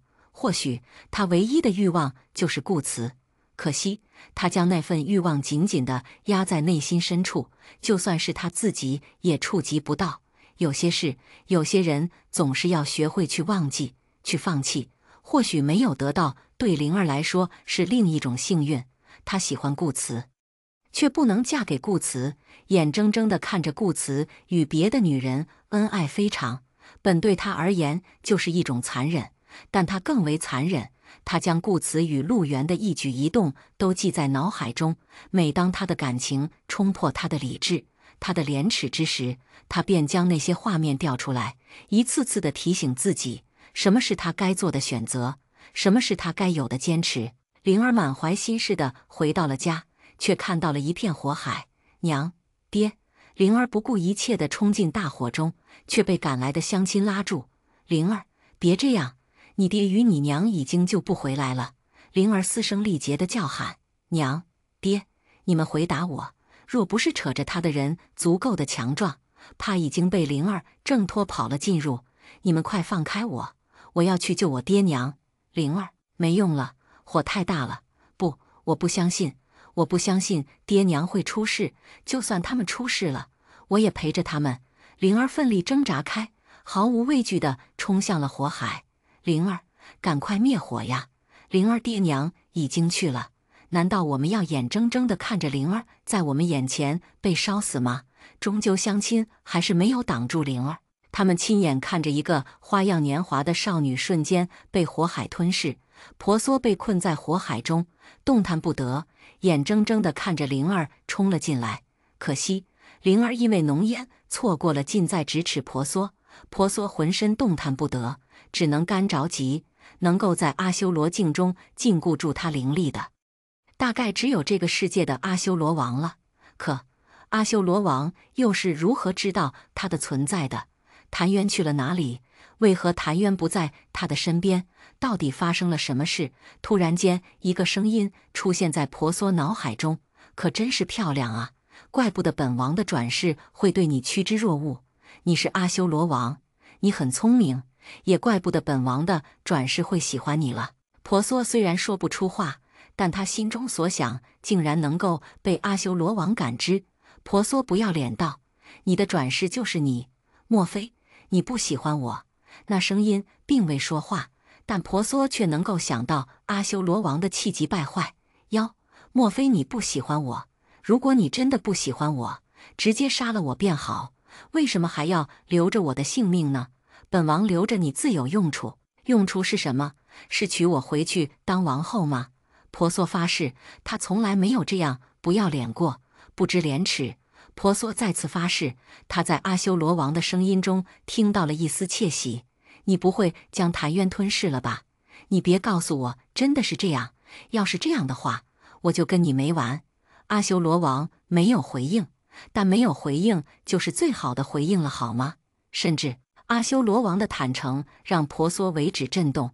他是本王的转世，他的感情经历，本王自然能够感知到。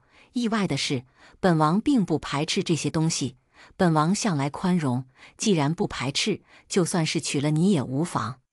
坦诚到这个程度的也是没有谁了。婆娑的注意点却是另一个，原来谭元夸自己的本事是向你学习的呀，可真够不要脸的。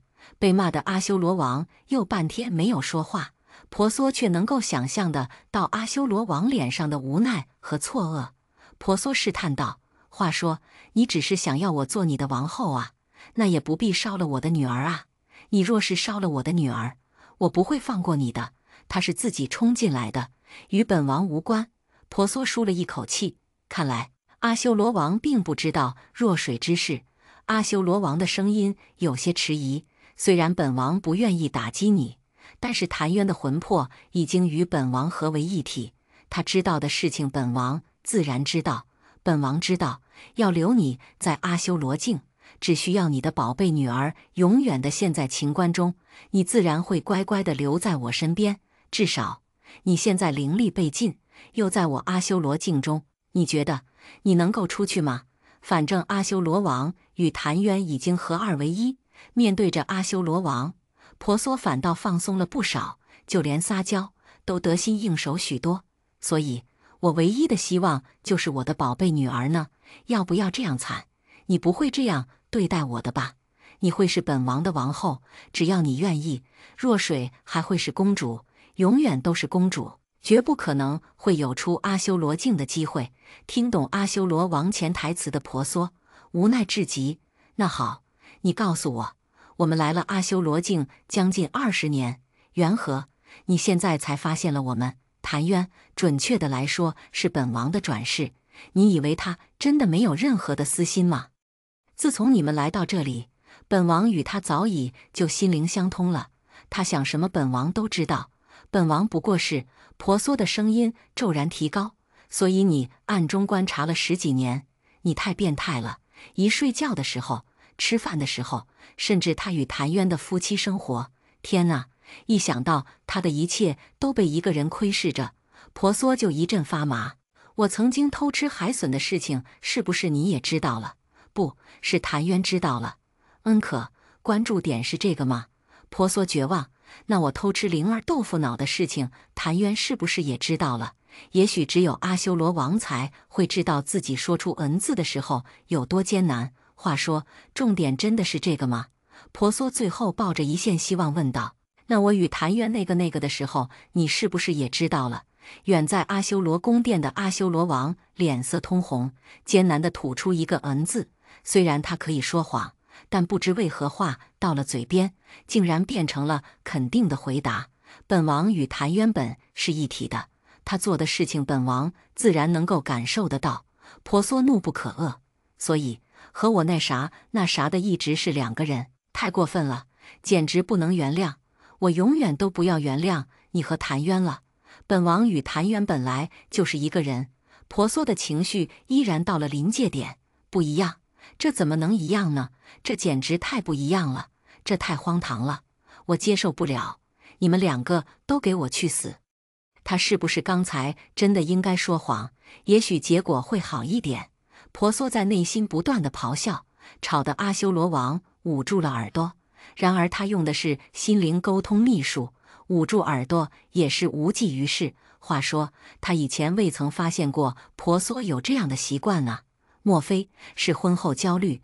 以前他也曾听人说过，无论是女人还是男人，在成亲前和成亲后是两副脸孔。因着婆娑一贯的温柔善良，他从未多想。可现在他是真的知道了什么叫做变化了。为什么他还是谭渊之时，婆娑便温柔乖巧？一旦他恢复了阿修罗王的身份，婆娑变得比悍妇还要悍妇了。这不公平，他们两个分明是一个人啊！谭渊虽是阿修罗王的转世，也有着阿修罗王的记忆，但他终究是那个有着慈悲心肠的谭渊。阿修罗王虽然是谭渊的前世，更吞并了谭渊的记忆，两人合为一体，但他说到底还是那个冷酷无情的阿修罗王。对婆娑的感情也不过是谭渊的思想在作祟。若是计较这个问题，婆娑当真会纠结死。也罢，等谭渊回来，他好好的算账。只不过当务之急还是他的宝贝女儿，你到底要不要放过我的女儿？别急，自然有人来救她。你不是想要你的女儿体会人生感情吗？救她的人自然会让她懂得。灵儿在大火中没有寻到自家父母的身影，心中担心不已，眼见着被烧毁的房梁就要掉到她身上，她本能伸出胳膊去挡。若是真的被砸中，那他的小命怕是要没了。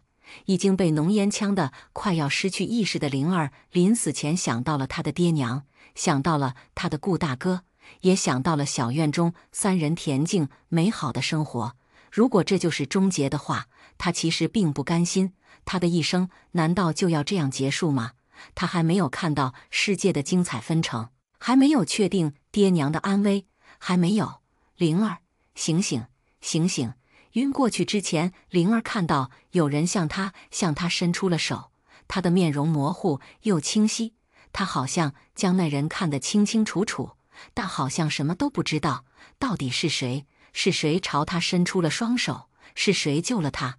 从天而降救了灵儿的是顾慈，抱着他冲出火海的也是顾慈。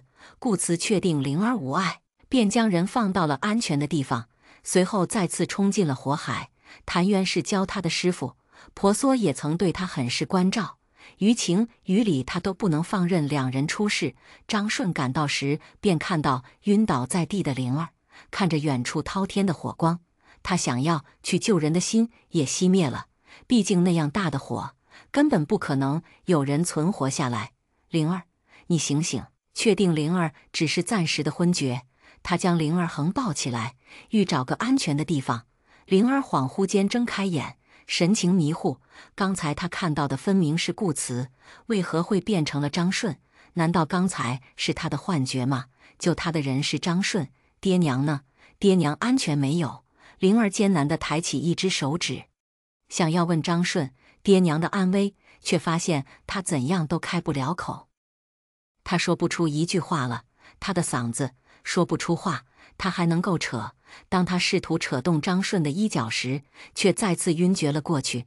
灵儿的动作很小，以至于急速狂奔的张顺并未察觉。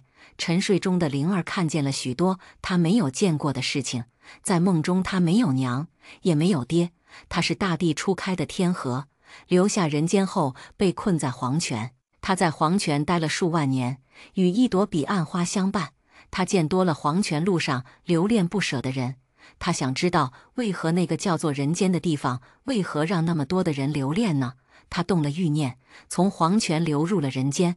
他喜欢上了一个将军，但是那个将军并不喜欢他，求而不得的痛苦让他疯狂，让他失去理智。他竟然想要冲洗了那个曾经他向往的人间，甚至他还想杀了那个让他动心的将军。求而不得，那便毁了他。灵儿现在自己的记忆中不可自拔，他不明白为何梦中的那个他会那般的不可理喻，他甚至理解不了他追求的爱情。难道爱情当真是求而不得便要毁掉吗？如果是那样，他这一生都不愿意去爱，不愿意去追求了。灵儿，醒醒！灵儿，似乎有人在唤他。是谁？睡着的灵儿似乎并不安稳。张顺想将灵儿唤醒，却发现她所做的动静只是无济于事。少女不安地晃动着身子，挤出了身姿的美好。张顺的目光渐渐地变得深邃，灵儿的梦境不断地变换。突然间，他见到了顾慈。梦中的顾慈衣锦还乡，遵守了他的承诺，娶了灵儿。灵儿开心极了，她整个人因为紧张变得有着颤抖。她即将要嫁给喜欢了多年的男人，她的激动不语言表。就在他们拜堂后，灵儿的梦境再次转换，她竟然见到了那个欺负她的恶人，那个叫做张顺的人。他拿着无数的枣子，一颗一颗地塞进他的嘴里。他分明都说了不想吃，可是那人竟然还强迫他吃。他都不知道如何得罪了那人，竟然这样折磨他。你放开我！你这人不要啊！灵儿被梦中的张顺吓到，一睁眼竟然看到了张顺，当即吓得花容失色。灵儿，你终于醒了。张顺看着灵儿脸上的污渍，虽有些心虚，但终究欣喜战胜了心虚。灵儿这才恢复过了，对上张顺颇有些心虚。对不起，刚才我做了一个不太好的梦。张顺关心道：做了什么梦？可与我说说吗？张顺想知道，灵儿却不一定愿意说。我爹娘呢？你将我救出来了，那么他们呢？他们怎么样了？张顺从灵儿的话中猜到有人救了他，而最有可能的那人定是顾慈。张顺心思作怪，并不想解释灵儿的误会。既然灵儿当做了他，那便让他继续那样以为吧，至少他是真的想要救他。张顺不回答，灵儿的整颗心都沉到了谷底。我爹娘是不是出事了？张顺见灵儿误会，赶忙解释：我救你出来后，想要返回去，却已然是无力回天了。不过你别担心，我刚才去看过，现场并未找到伯父伯母的尸体，想来他们二人是安全的。此刻灵儿脑海中只有安全二字，安全的，是安全的便好。他这才想起感谢自己的救命恩人，谢谢你，如果不是你，我可能就死在里面了。张顺凑到灵儿身边，将灵儿整个都圈在怀抱中。那你怎么感谢我？不如以身相许。灵儿脑海中又出现了那日张顺欺负她的画面，心中很是害怕，却还要佯装镇定。你别胡说了，只要不是以身相许，我什么都答应你。不过张顺靠到灵儿胸前，肆无忌惮地吃着豆腐。不过什么？灵儿似乎是下了很大的决心，才开口道：你帮我找到爹娘，那么我便答应你的要求。张顺故意道：答应我的什么要求？我可记得我对你的要求挺多的。灵儿眼神飘忽，就是不愿意去看张顺的眼睛。如果你能找到我爹娘，我便答应以身相许。张顺暗暗好笑，这姑娘单纯的太过可爱了，竟然真的将所有的希望都寄托于别人。不过这样倒是省了他许多的麻烦。张顺刮了刮灵儿脸上的污渍，动作亲昵，让灵儿一阵难受。你得先找到我爹娘，要不然我什么都不会答应你的。我知道。以张顺的性格心机，只怕还未找到婆娑与谭渊，就已将灵儿吃干抹净了。当灵儿再次见到自己的家，一下子没有忍住心中的伤悲，哭了出来。好好的一个家，瞬间就变成一片废墟，爹娘还不见了，留下灵儿一人，好是孤单。虽然知道顾慈已经返回了阿修罗城，但张顺还是四处查探了一番，毕竟他可不想好好的有人出来横刀夺爱。灵儿还当张顺是帮自己查看爹娘线索，心中感激又多了几分。虽然这坏人常常欺负他，让他做那些他并不愿意做的事情，可是他还是不遗余力地帮他。或许以前当真是误会了。灵儿暗中决定，如果坏人不再欺负他的话，他或许能将他当做好朋友。若是张顺知道灵儿的这番想法，不知道他是该高兴还是该伤心呢？他欺负他完全是因为一个男人对一个女人本能的喜爱，或许他没有控制住这份喜爱，让欲望占了上风，但他心中还是将灵儿当做了一个女人。虽然这个女人比他要小上许多，可这一点不代表他想要被喜欢的姑娘当作好朋友。附近没有任何的蛛丝马迹，我也在邻居家问过了，都说没有见到伯父伯母的尸体。你放心吧。听到张顺的话，灵儿的心终于定了下来。那便好，只是我爹娘到底去了哪里了？张顺问道。你可知你爹娘有什么可以投奔的地方？或者是他们在山上什么地方待着也说不定。灵儿摇头。山上的那几次地方我都去过了，爹娘不在那里，而且我们家根本就没有什么亲戚。等等，灵儿突然想到了梦境中她见过的事情。这个地方是阿修罗族，而她在梦境中见到的与她娘相恋的爹爹，另一个身份便是阿修罗王。可那不过是一个梦境，如何当得来真呢？怎么想到了什么吗？灵儿死马当作活马医，或许娘亲会去一个地方，但我并不知道娘亲去的几率有多大。这毕竟只是他的一个梦。张顺趁机握住灵儿的双手吃豆腐。灵儿，若是知道，我们便去找，起码能够一线的生机；若是不去寻找，这一线的生机都没有了。与他来说，谭渊与婆娑的安危与他并无多大的关系，他只需要好好的保护好自己喜欢的姑娘。当然，一切能让灵儿产生好感的事情，他都愿意去做，包括替灵儿寻找他的爹娘。灵儿的语气带着几丝的不肯定。我也不知道这有几分的机会，但我觉得，如果爹娘真的消失了的话，他们应该会去阿修罗城。灵儿自小在婆娑的调教下，有时过于天真了，也就只有灵儿单纯的人才会相信一个梦境了。阿修罗城，若说张顺不惊讶是不可能的。一个乡村的小姑娘，从未去过阿修罗城，为何会与阿修罗城扯上关系？他一直觉得谭渊与婆娑的身份不简单，他们不是普通的乡村夫妇。这下，他心中的猜测再次落实了几分。张顺一路上倒是对灵儿体贴非常，几乎用上了他所有的手段去哄灵儿开心，当然还用了几分心思避开寻找灵儿的顾词。可惜，灵儿记挂着自己的父母，并未注意到张顺所做的事情。几日来，灵儿的梦境越来越真实，似乎她梦中的若水就是她，她就是那个无恶不作的坏人。这样精神本就紧张的灵儿更加的崩溃了。她只有让自己忙碌，靠着身体的疲惫，她才能够睡上一段时间，或者是靠着张顺的迷香，才能够安稳的待一段时间。张顺原本只是想要迷晕灵儿，吃豆腐，但看着灵儿疲惫的模样，痛苦的表情，他只能靠迷药让灵儿睡得舒服一点。虽然他对待姑娘总是有些混账，但如果能让喜欢的姑娘安心一点，他什么事情都愿意去做。张顺很聪明，也很会揣摩上位者的心思，要不然就算是凭着他的家世，他也不一定能做到如今的位置。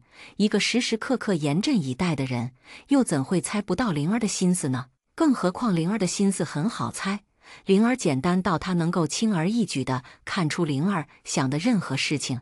没有一个女人让张顺这样伤心过，或许是因为灵儿心中并不爱他，或许是男人的征服的天性，或许他仅仅是绝对的灵儿有趣，所以才会对灵儿产生了这么大的兴趣。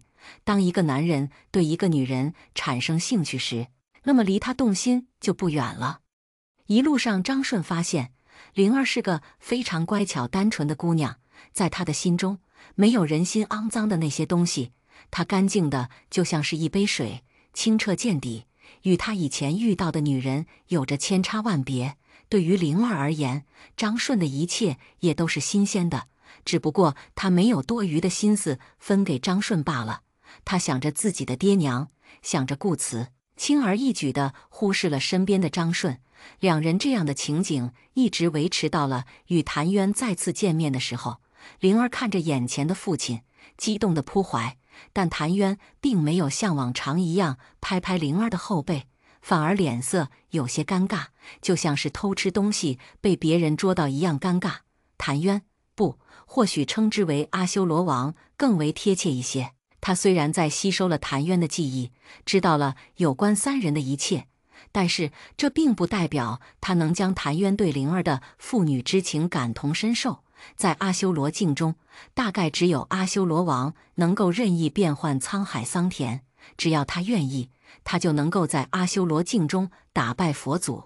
可惜，那个佛祖始终是他自己幻想出的佛祖，他也可以动动手指，就能够废除婆娑全身的灵力。不过他并不愿意这样做，他不但有谭渊的思想，还有谭渊的意识，而且就算是阿修罗王，也不愿意去伤害婆娑。他唯一能做的，便是让他的乖女儿灵儿永远地陷在情结当中，那样不但留住了婆娑，就算是婆娑也无话可说。爹娘呢？灵儿见到谭渊，自然是高兴的。不过她还是第一眼就注意到与谭渊形影不离的婆娑并不在。谭渊脸上悲伤极了。灵儿，我要告诉你一件事情，你答应我，绝对不能激动。谭渊的话一出口，灵儿的就已经激动地扯住了他的衣袖。是不是娘出事了？是不是？爹，你快点回答我呀！幸好阿修罗王不但拥有了谭渊的记忆，还拥有了谭渊的脾气，要不然被灵儿这般摇晃，阿修罗王不震怒才怪呢。不是，你娘好好的。灵儿继续摇晃，那娘去哪里了？爹，你快点告诉我呀！张顺见到自己未来的老丈人可怜的模样，感同身受，是不是以后他也会这般倒霉的？不是，你先别晃，你听我说。带着颤音的谭渊终于将自己想说的话说了出来，就是不那么的真切而已。灵儿也终于放开了自己的魔爪。好，爹，你说吧。眼前乖巧的女孩子和刚才那个疯狂的女孩子是一个人吗？谭渊与张顺都表示了疑问。不过这并不要紧，谭渊还有许多的话要说给灵儿听呢。你娘好好的，不过就是着火的时候受了点轻伤，现在好好的在阿修罗城亲戚家休养呢。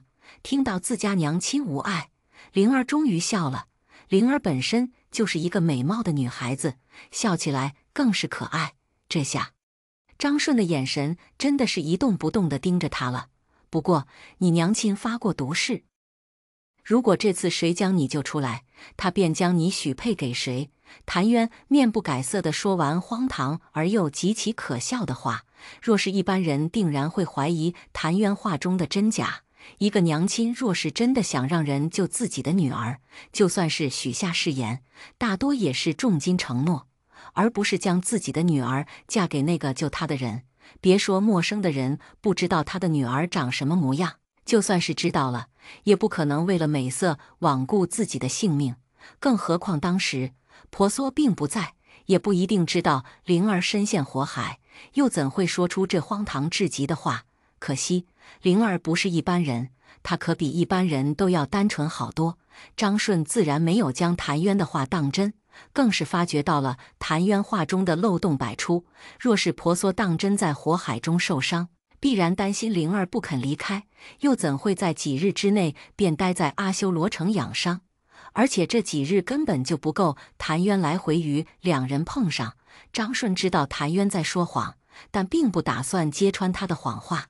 毕竟这位智商也不怎么样的老丈人可是来帮自己忙的。要知道，救了灵儿的人可是他呀，他又为何要揭穿这样的谎言呢？其实谭渊也明白自己说的话不足以让别人信服，不过只要他家的乖女儿相信了就可以了。灵儿为难，他心中虽相信了谭渊的话，但并不想去实现它，甚至有些小小的抱怨：娘没事乱发什么毒誓啊？谭渊丝毫没有愧疚心的编造婆娑并未说过的话。你娘说，若是有人能将你救出来，他不但会将你许配给那人，而且他还愿意折寿10年，换你平安。也就只有灵儿相信谭渊的话了。娘竟然为了我。灵儿虽然相信了谭渊的话，但最终还是没有接受谭渊的说法。她坚持要在见过婆娑之后再做商量。面对灵儿的坚持，谭渊只能作罢。知道谭渊不与他们一起上路的灵儿十分的不满，在谭渊面前，他变得突然不那么的懂事了。毕竟她惹了婆婆生气，总是谭渊帮助她摆平的。这个父亲虽然平日里对她不曾假言辞色，但每当她招惹了婆娑，也是会护着她。所以从心底里面，灵儿想要去依靠谭渊。可惜谭渊这货，无论是化身成为谭渊的阿修罗王，还是有着阿修罗王思想的谭渊，对灵儿都没有多少的感情。余下的一点点的感情，也是因为婆娑而存在的。所以当谭渊面对灵儿的撒娇卖萌，那是一点恻隐之心都没有的。无论灵儿怎样诉说自己的可怜，谭渊也不为所动。将灵儿托付给张顺后，谭渊再次消失不见，好像他的来到根本就是灵儿做的一场梦。如果忽视谭渊带来的那个让他揪心的消息，或许就真的是一场梦了。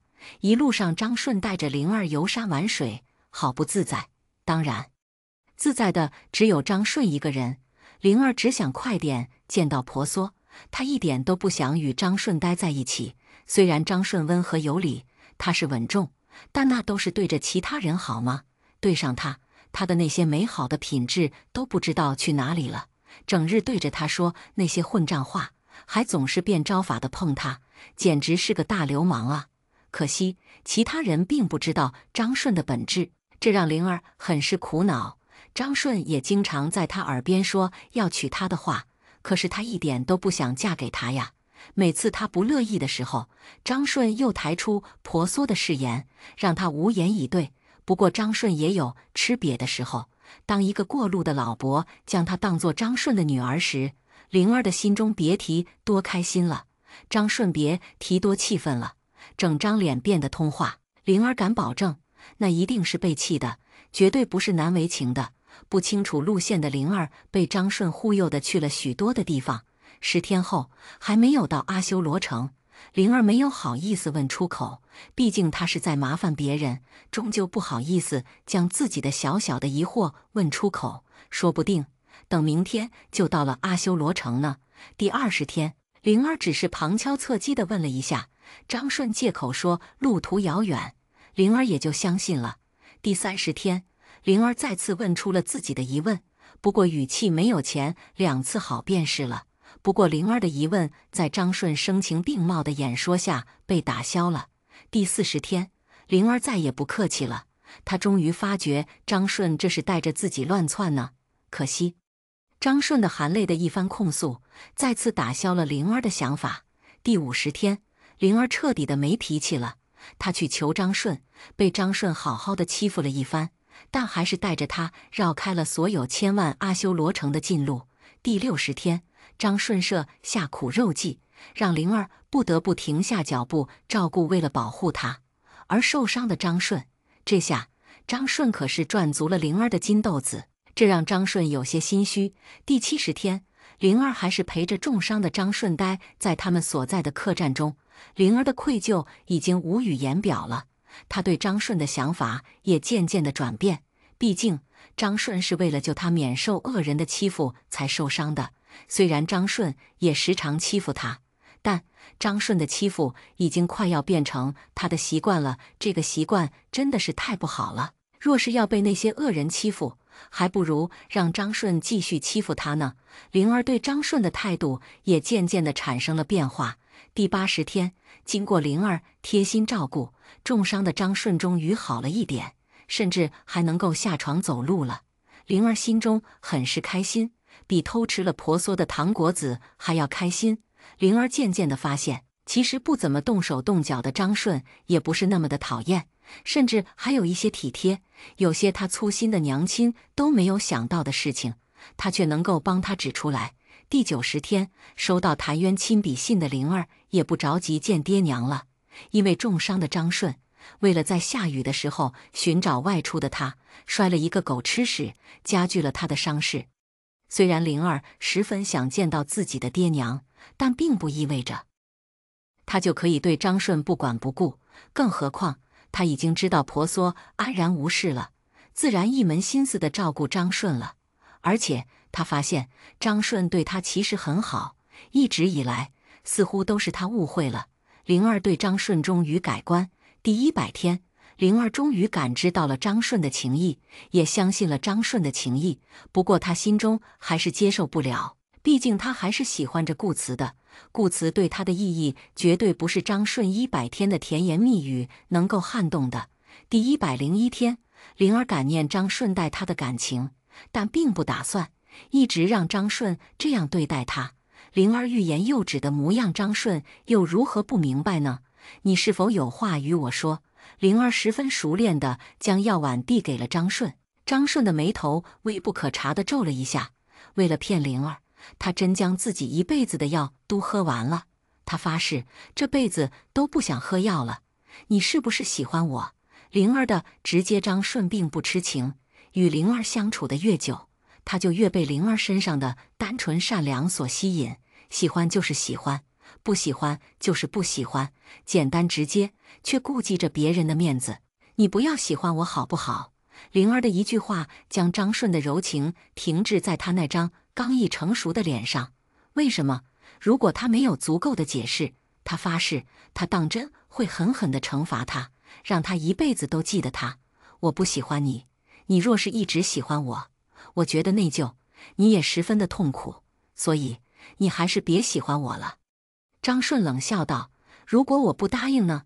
灵儿无奈，可这样你会非常辛苦的。正是因为这样的辛苦他经历过，他才不愿意张顺与他一样辛苦。张顺目不转睛地盯着灵儿：我喜欢你是我的事情，你不喜欢我是你的事情，但是你不能阻止我喜欢你。灵儿呆若木鸡：你说的好有道理。我想要反驳，但却不知道从何说起。张顺摸了摸灵儿的脸蛋：傻瓜，你该明白求而不得的痛苦的，你自己都不愿意放手，又如何让我放手呢？我放手了，只不过是将顾慈藏在内心深处而已。张顺盯着灵儿，只将灵儿盯得心虚。好了，我没有放手，只不过是将对他的感情压在心中而已。张顺心中好像噎住一样难受。你自己都做不到，你何必要求我呢？灵儿失落，正是因为我知道，所以我才不想要你与我一样，现在求而不得的苦痛中不能自拔。张顺揽过灵儿，目光灼灼：既然你知道我的痛苦，难道就不能体谅我的痛苦，试着去了解我，去爱我，去真心的待我？灵儿回避张顺的目光，却被张顺强掰了回去。灵儿，给我一次机会，顾慈有路缘，他只是将你当作妹妹，难道你要去破坏哥哥与嫂子的感情吗？灵儿，你真的要做这样的事情吗？灵儿脸色突变，张顺便知道自己说到了点子上。多日的相处，张顺怎能不明白灵儿的顾忌？一个天真烂漫却心中有着强烈的礼义廉耻的姑娘，能够让他退却的，大概也只有他坚持的那些东西了。灵儿所坚持的东西，顾慈也坚持着，但对于张顺来说却是不值得一提。真是这样，张顺才会害怕。若是有一天，顾慈当真在陆源的做作之下回头，那么他绝技争不过顾慈。张顺知道，只有将灵儿的一切希望都扼杀，他才会真正的去正视现在在他眼前的自己。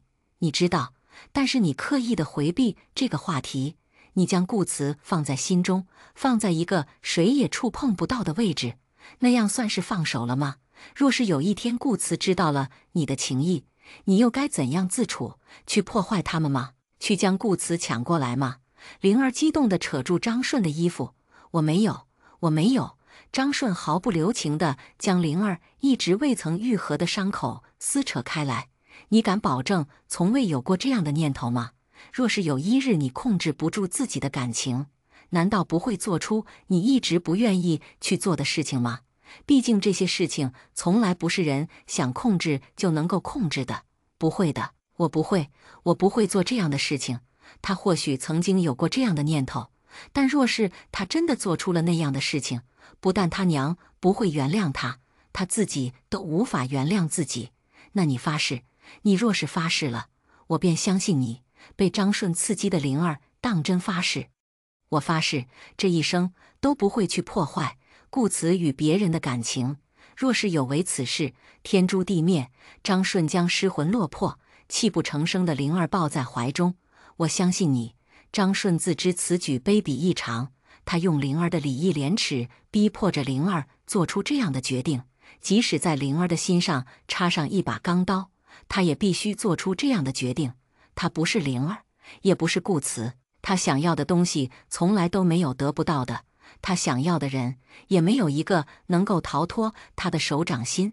既然他对灵儿上了心，用尽方法，他也会让灵儿待在他的身边。在第110多天，他们终于到达了阿修罗城。阿修罗城与谭渊的描述无甚两样，房屋鳞次栉比，街道车水马龙，人与人之间摩肩接踵，毫无空隙。张顺只能紧紧地将灵儿抱在怀中，才不至于让两人被人流冲散。灵儿感叹：阿修罗城可真繁华呀！阿修罗城的确繁华，但绝不可能有今日的热闹。阿修罗王治下甚严，绝技不可能会放任危险重重的人群在阿修罗王乱撞。张顺随手扯住过路人：发生了什么事情？王要迎娶王后了。迎娶王后？王后？张顺有些凌乱了。话说，他跟随阿修罗王多年，见得最多的是阿修罗王的无情和欲望。他从未将阿修罗王与柔情扯到一起过，他也不敢想象阿修罗王喜欢上一个女人会是什么模样。现在他觉得，他或许不用想了，他可以亲眼看到了，这是多大的荣幸啊！是啊，大到让他不敢想象。没有人可以逼迫阿修罗王做他不愿意做的事情，就算是女人，他也会找自己真心喜欢的。这下张顺觉得阿修罗城的百姓激动，而没有人制止，都正常多了，简直太正常了，好吗？婆娑看着放在面前的华服，对身后的人无奈地说道：话说，真的要这样吗？虽然你与谭渊是一个人，但谭渊怎么说是你的转世啊？已经有了自己的意识和人格，我终究不可能将你们当作一个人，一女不嫁二夫的，你要明白这个道理的。婆娑的目光带着几丝的诱导，就好像他在哄一个小孩一般。堂堂的阿修罗王又怎会将婆娑的那一点点的意愿当真呢？本王说过，我们是一个人，你既然是谭渊的妻子，也应该嫁给本王。婆娑断然拒绝，你们根本不是一个人，好吗？虽然你现在拥有了谭渊的记忆，但只要我们能够出去，你还是你，谭渊还是谭渊，你们并不一样。阿修罗王嗤笑：你还觉得自己能够出去？婆娑肯定，虽然有些底气不足，当然，只要我的乖女儿冲破了她的欲望，等到那一天，我们自然能够出去。阿修罗王不怀好意道：可在那之前，你已经是本王的王后了。说不定还生了2、3个小王子。婆娑目瞪口呆：你有些无耻。阿修罗王嘴角上扬：本王无耻吗？婆娑点头：无耻的不一般。阿修罗王凑近婆娑，嘴角坏笑，就如同谭渊每次做坏事一般无二的笑容。本王还有更无耻的，你要不要试试？好汉不吃眼前亏。婆娑伸出一根手指，点在阿修罗王的胸口，将靠近自己的某人推了开来。不如这样，我们打一个赌，赌我女儿到底能不能窥破欲望。赌注呢？婆娑大义凛然：赌注当然是我了，就算我不赌，你终究还是会属于本王。婆娑柔声又哄道：那不一样，若是我输了，我心甘情愿地跟着你，我会将一颗真心捧到你的面前；若是我侥幸赢了，你便要心甘情愿地放我们离开。阿修罗王笑道：可真聪明啊，知道本王不舍得你，便让本王答应这一个赌约。倒是你若是真的赢了，本王若是横加阻挠，反倒是本王小心眼了，你将本王的尊严、面子都算计进去了。婆娑撒娇：那你到底是赌还是不赌？阿修罗王毫不迟疑道：赌，当然赌，就算是为了你那句心甘情愿，本王也会赌。婆娑试探：那今日的盛宴是不是可以取消了？阿修罗王盯着婆娑半晌，笑眯眯道：当然不行了，本王可是将消息传遍了全城啊！莫非你想要本王失去颜面？小小的警告一下，让本王没面子，后果绝不是你可以承担的。婆娑讨饶，难道一点商量的余地都没有了吗？让一个女儿看着自己的娘亲嫁给别的男人，是一件非常残忍的事情啊！你是高高在上的王，不会做出这样残忍的事情吧？阿修罗王断然拒绝，不行，本王就是这样残忍。反抗无效的婆娑在阿修罗王的威逼利诱下，极其不情愿地换上了王后的衣服。阿修罗族衣饰虽不比中原的飘逸灵修，但别有一番异域风情。尤其是王后的衣服，婆娑真的要被脖子上、头顶上、手腕处、脚踝处金光闪闪的像圈闪花眼了。婆娑发誓，这绝对是她一辈子戴过最多的黄金了。繁重的事物压得她头皮发麻。阿修罗王体贴地扶住婆娑的后颈，稍微忍一下，等大典结束后，你就可以放松了。婆娑说出了自己心中一直都有的疑问。其实我一直想说，你们阿修罗族的姑娘长不高，是不是因为带的东西太多了？丫的，阿修罗王，这话他能怎么说？说是还是不是？反正都有损他阿修罗王的面子，还是不回答了吧。看着阿修罗王的面无表情，婆娑知道这货一定又是在脑海中想什么了不起的事情呢。算了，王的思想岂是他这种平民百姓能够想象得到的？婆娑与阿修罗王同坐一顶轿辇，在阿修罗族百姓的欢呼声中，走街串巷般的走过了阿修罗城的每一处角落。婆娑突然想到了游街示众的犯人，也是这般被所有的人盯着看着，只不过那些人接受到的是谩骂与侮辱，而他得到的是来自阿修罗族百姓真诚的祝福。那是百姓从心眼中敬仰这阿修罗王而产生的情绪。或许阿修罗王好战、狂妄自大，但他的百姓却如同信徒一般虔诚地信奉着他。也许只有这样的人才能够爬上高位和佛陀一战吧。可惜，有着百姓坚定信念的阿修罗王，却不懂真正去利用他们，去好好的造福百姓，而是将更多的时间、更多的精力花在扩张版图上面。甚至有了强大欲念的阿修罗王，有了足够与佛陀一战的本事。在婆娑看来，阿修罗族人对阿修罗王的崇拜有些不可理喻，更甚至有些傻。但在阿修罗族人眼中，阿修罗王就是太阳，不断地指引着他们的方向。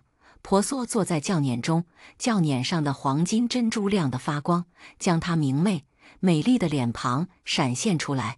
周围的百姓欢呼高喝，甚至比他们自己成亲都要高兴。婆娑畏畏缩缩地躲在阿修罗王身后，企图用阿修罗王的身体遮住自己。阿修罗王落井下石，你躲是没有用的，你的女儿早晚会看到你的样子。婆娑狠狠地瞪了一眼阿修罗王，但在别人看来却成了娇嗔。你这是勾引本王。婆娑无奈地翻翻白眼，你说什么就是什么吧，你高兴便好了。阿修罗王稍稍用力，便将婆娑揽在自己怀中，两人气息交缠，暧昧至极。婆娑的脸瞬间变成了红透的熟虾，就差冒烟了。阿修罗王虽与谭渊是一个人，但婆娑说到底还是接受不了有着谭渊记忆的阿修罗王。你要做什么？阿修罗王凑近婆娑，揽住细腰，举止亲昵。你是我的王后，你说本王干什么？不过不要担心，这么多人，众目睽睽，本王不会对你做什么的。在吃瓜群众看来，两人之间要多恩爱有多恩爱，但对于灵儿来说，她的天都要塌了。灵儿不敢相信地问身旁的张顺，那是张顺眉头紧蹙，那是伯母。他跟着阿修罗王征战多年，从未见过阿修罗王对哪个女人上心过。各种各样的女人像是扑蝶一般，不要命地向阿修罗王身上冲，但均以失败告终。万万没有想到，阿修罗王竟然是个人欺控。张顺表示他怎样都没有想到，好吗？同样想不到的还是站在护卫队中的顾慈。今日他被阿修罗王调来管控治安，原本以为只是一次凶险却足以掌控的任务，但当他看到婆娑时，整个人都石化了。娘，娘，灵儿，危险，不要过去！灵儿迫切地想要问清楚事情真相，整个人追着阿修罗王的教撵跑，就连张顺的手臂都被他狠狠地甩开。即使是人山人海，也不损阿修罗王的听力。他听到了教撵后灵儿嘶声力竭的呼唤，揽着婆娑的手臂紧了紧，更甚至于将婆娑整个拉到了自己怀中。婆娑生气：“你做什么？头是这么重的，还要让他移动，简直是够了！与本王的王后亲热一点不行吗？”灵儿追叫的脚步停留了一刻，在他看来，似乎变成了婆娑主动投怀送抱。“娘，您不是说过这辈子只喜欢爹爹一个人吗？为何要？”灵儿发愣的片刻，便被人群击倒，摔倒在地的灵儿被围观群众踩了好几脚，但她一点都感受不到疼痛，因为心里面的伤口要比身上的痛得多了。娘亲为什么会嫁给别人？不行，她一定要问个清楚。娘，娘，你等等我！好不容易控制住人群的张顺扶起灵儿，眼见着灵儿还要向前冲，为免灵儿再次受伤，他一掌将灵儿拍晕。婆娑回头，却什么都没有发现。阿修罗王体贴地问道：“怎么了？”婆娑摇头，刚才好像听到了灵儿的声音。他迟疑片刻，语气乞求道：“可不可以让轿子停下来，帮我寻寻灵儿？”阿修罗王断然拒绝：“不可以，绝对不行！”婆娑好几次回头，看到的都是无数陌生的脸孔。他气哼哼地转过头，心中暗自发誓，再也不搭理阿修罗王了。李青看着身边的顾慈，频频回头，疑惑道：“你在看什么？”顾慈刚刚似乎听见了灵儿的声音，他暗自摇头，怪自己想得太多，身后不过是一些情绪高涨的群众，哪里来的灵儿啊？没什么。婆娑一直都担心路上碰见灵儿，但似乎没有碰到，他心中还是有些窃喜。但当阿修罗王将路上的碰到灵儿的事情不小心说漏嘴之后，他第一次向阿修罗王表达了自己真正的愤怒。整个宫殿中的东西都被他砸得差不多了。你太卑鄙了！你是不是还要变作谭渊，去击垮灵儿最后一点可怜的希望？你简直是个恶魔！失去的灵力的婆娑很快耗尽了自己全身的力气，瘫软在冰冷的地板上，心整个像是个冰坨子，重重地坠到了地上，击得粉碎。他的乖女儿，这下是真的误会了。婆娑记得自己曾经无数次的在他的耳边贯穿着喜欢一个人就要至死不渝的想法，甚至有些病态了。他希望自己的女儿能够明白，并且坚贞地守护着自己的爱情。婆娑害怕灵儿有着弱水原本的思想，几乎每天都要将自己认为的正确的、遵守的道德告诉他1遍，甚至2遍、3遍。灵儿也很好学，完整的将婆娑所有的话吸收到了耳朵中、心里面，并且为之坚持着。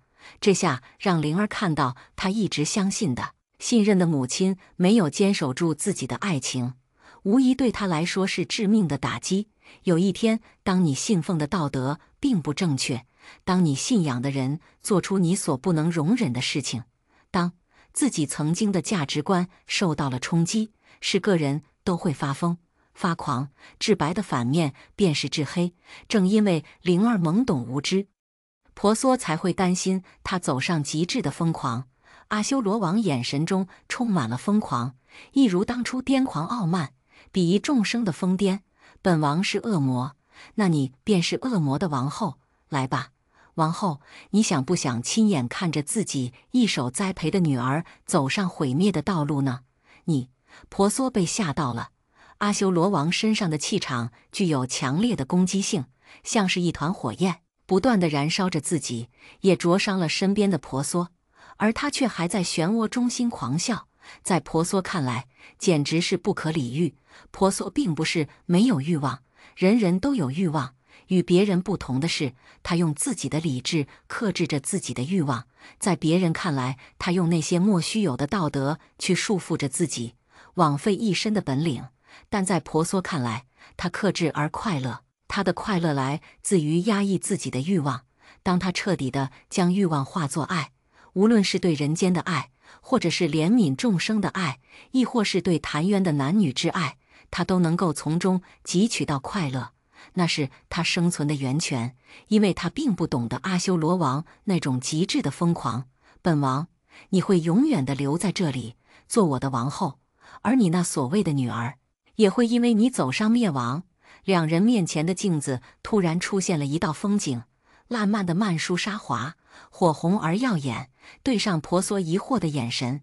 阿修罗王难得的解释道：“是谭渊身上的种子，自从你们来到阿修罗境，本王便下令在哪里种下，为的就是有一天你能够看到。”婆娑还没来得及有任何的心情波动，便听到阿修罗王说道：“不过今天的主角可不是曼殊沙华，那不过就是个陪衬。今日的主角是你的乖女儿。”果然，镜中画面一转，灵儿在曼殊沙华的花海中痛哭流涕，她的眼泪落下了1滴、2滴、3滴，无数的眼泪浇灌在曼殊沙华上面，火红耀眼的花朵瞬间枯萎。婆娑心口一痛，曼殊沙华的种子原本是他留下的最后一招退路。若是他们被困在阿修罗境，只要他祭出曼殊沙华的种子，种出来曼殊沙华，那么阿修罗境外面的曼殊沙华便会强行撕开阿修罗境的一道口子，即使是一点点的缝隙，也足够他们离开了。他真傻，他虽未将自己最后的退路不曾告诉谭渊，但却将最后的退路交给了谭渊。能够窥探两人行踪的阿修罗王，又如何猜不出他的心思呢？若水的眼泪，即使他变成了灵儿，他的眼泪也足以让那小小的曼殊沙华的根部枯萎。这下他是彻底的没有了后路。婆娑在阿修罗王面前从未掩饰过自己的愤怒，他的2只漂亮的大眼睛快要喷出火了。你简直太……看到婆娑愤怒的目光，阿修罗王倒是前所未有的高兴。卑鄙了，王妃！看来你骂人的话以后要好好的学学了，要不然以后可要被本王欺负得死死了。镜中的灵儿还在不断的抽泣，婆娑的心就像被一把手揪住了，紧紧的，越扯越紧。不仅仅是因为曼殊沙华被毁，更因为一颗心疼女儿的老娘心。每当灵儿掉了一滴眼泪，他的老娘心甚至比削弱法力还要痛。张顺看着眼前渐渐枯萎的曼殊沙华，惊奇不已。刚才他收到侍卫递来的纸条，按照阿修罗王的旨意将灵儿带到了花海中。他虽然不明白王的用意，但当他接收到王亲笔信的第一反应不是去质疑，而是去遵循。这是军人的天职，也是他混到如今位置的原因之一。他靠近灵儿，企图给予灵儿一个依靠。或许他是乘人之危，但只要能有一丝一毫走进灵儿心中的机会，他都不会放过。灵儿第一次主动地靠在了张顺怀中，这可将张顺给高兴坏了。不过他脸上还是保持着一贯的沉稳，与他此刻雀跃的内心有着鲜明的对比。自从灵儿醒过来，没有计较张顺为什么拍晕他，也没有看自己身在何处，他像是个失去糖果的小孩子，跪倒在花海中大哭特哭。张顺的半个肩膀已经湿透了，他十分怀疑怀中的女孩子是水做的，哭起来也太可怕了。可当他一见到那双可怜兮兮、水汪汪、受尽委屈的大眼睛，他的疑问再也问不出口了。灵儿的模样让张顺的心化做了一汪清泉。若是灵儿用这副可怜兮兮的模样让他去死，他一点都不会迟疑。张顺将再次哭晕的灵儿安排在了一座小院子中，在灵儿昏睡的时候，他要去办许多的事情，不但要处理家族的烦心事，还要弄清楚灵儿的父母到底发生了什么事情。张顺去了阿修罗宫，但阿修罗王却去找了灵儿。面对着眼前的绝色美人，张顺觉得，如果不是因为她是灵儿的母亲，或许他也会动心。灵儿怎么样了？虽然婆娑已经从镜中看到了灵儿的全部，但作为母亲的她，终究还是要问一问才能够安心。哭过了，累了，便睡着了。张顺的回答很简单，但却让婆娑的心高高的挂起来。是我对不起他，若不是他计划不够周密，甚至无耻地将自己所有的想法贯穿到灵儿的身上，灵儿现在或许就不会这样的痛苦。但显然张顺误会了婆娑的意思。伯母，你并没有对不起灵儿，能够做阿修罗王的妻子，这是多么至高无上的荣耀啊！是多少人几世都求不来的运气。婆娑无奈地皱眉，看，这就是他不愿意将女儿嫁给张顺的原因。张顺此人看似坚持原则，但其实没有一点原则。他的行为、动作，他所做的一切都是被利益所驱使，被欲望所占领。婆娑与张顺说不下去。每当他想要利用张顺言语上的漏洞给自己制造机会的时候，他整个人都说不出话了。几番试探之后，他也放弃了。看来阿修罗王所说的公平在这里了，不让他有一丝一毫的外援，彻彻底底的靠灵儿自己的意志。这对于婆娑来说无疑是一个坏消息。阿修罗王禁锢了婆娑的坏想法，但他自己却变成了谭渊的模样，进入了灵儿梦境。在灵儿的梦境中，谭渊被婆娑无情的抛弃。婆娑很快便看上了那个有权有势的男人，不是整个阿修罗族最尊贵的男人。他看着自己一直引以为傲的母亲，为了坐上王后的位置，做了许许多多不可理喻的事情，甚至包括亲手杀了自己的相公。这是多么离谱的一件事情啊！灵儿梦中的婆娑变成了另一个人，她无情无义，贪恋权势，为了自己的欲望无恶不作。那场梦差点要了灵儿的半条命。当她睁开眼看到婆娑的时候，整个人吓得后退了半点。婆娑对灵儿极尽挖苦，轻易地挑战了灵儿的认知。她不敢相信眼前这个尖酸刻薄的女人是曾经那么待人温和善良的娘亲。她企图用自己的感情去换回失去理智的婆娑，换来的却是心口处的一把匕首。她的眼睛中充满了受伤、悲哀和不可置信。她看着婆娑，一字一句地说道：“世界上没有人能够阻止我成为王后。”灵儿的鲜血让婆娑更加的疯狂。最后，他亲眼看着婆娑将那把匕首拔了出去，又刺了进来。他感觉到匕首在他的身体中转了一个圈，将他胸口处的肉刮了不少下来。但他最痛的还是那颗心，那颗匕首并未触碰到，却千疮百孔的心。当张顺回来时，便看到满地的鲜血和躺在鲜血中的灵儿。他请了最好的大夫治理灵儿的伤口，可那道伤口好了，那颗千疮百孔的心却再也补不回来了。张顺一直陪着灵儿，直到灵儿伤口痊愈，直到两个人成了亲。灵儿还是以前乖巧的样子，不过她脸上的笑容再也没有了真诚。她将自己的一颗心包裹起来，不让任何一个人靠近。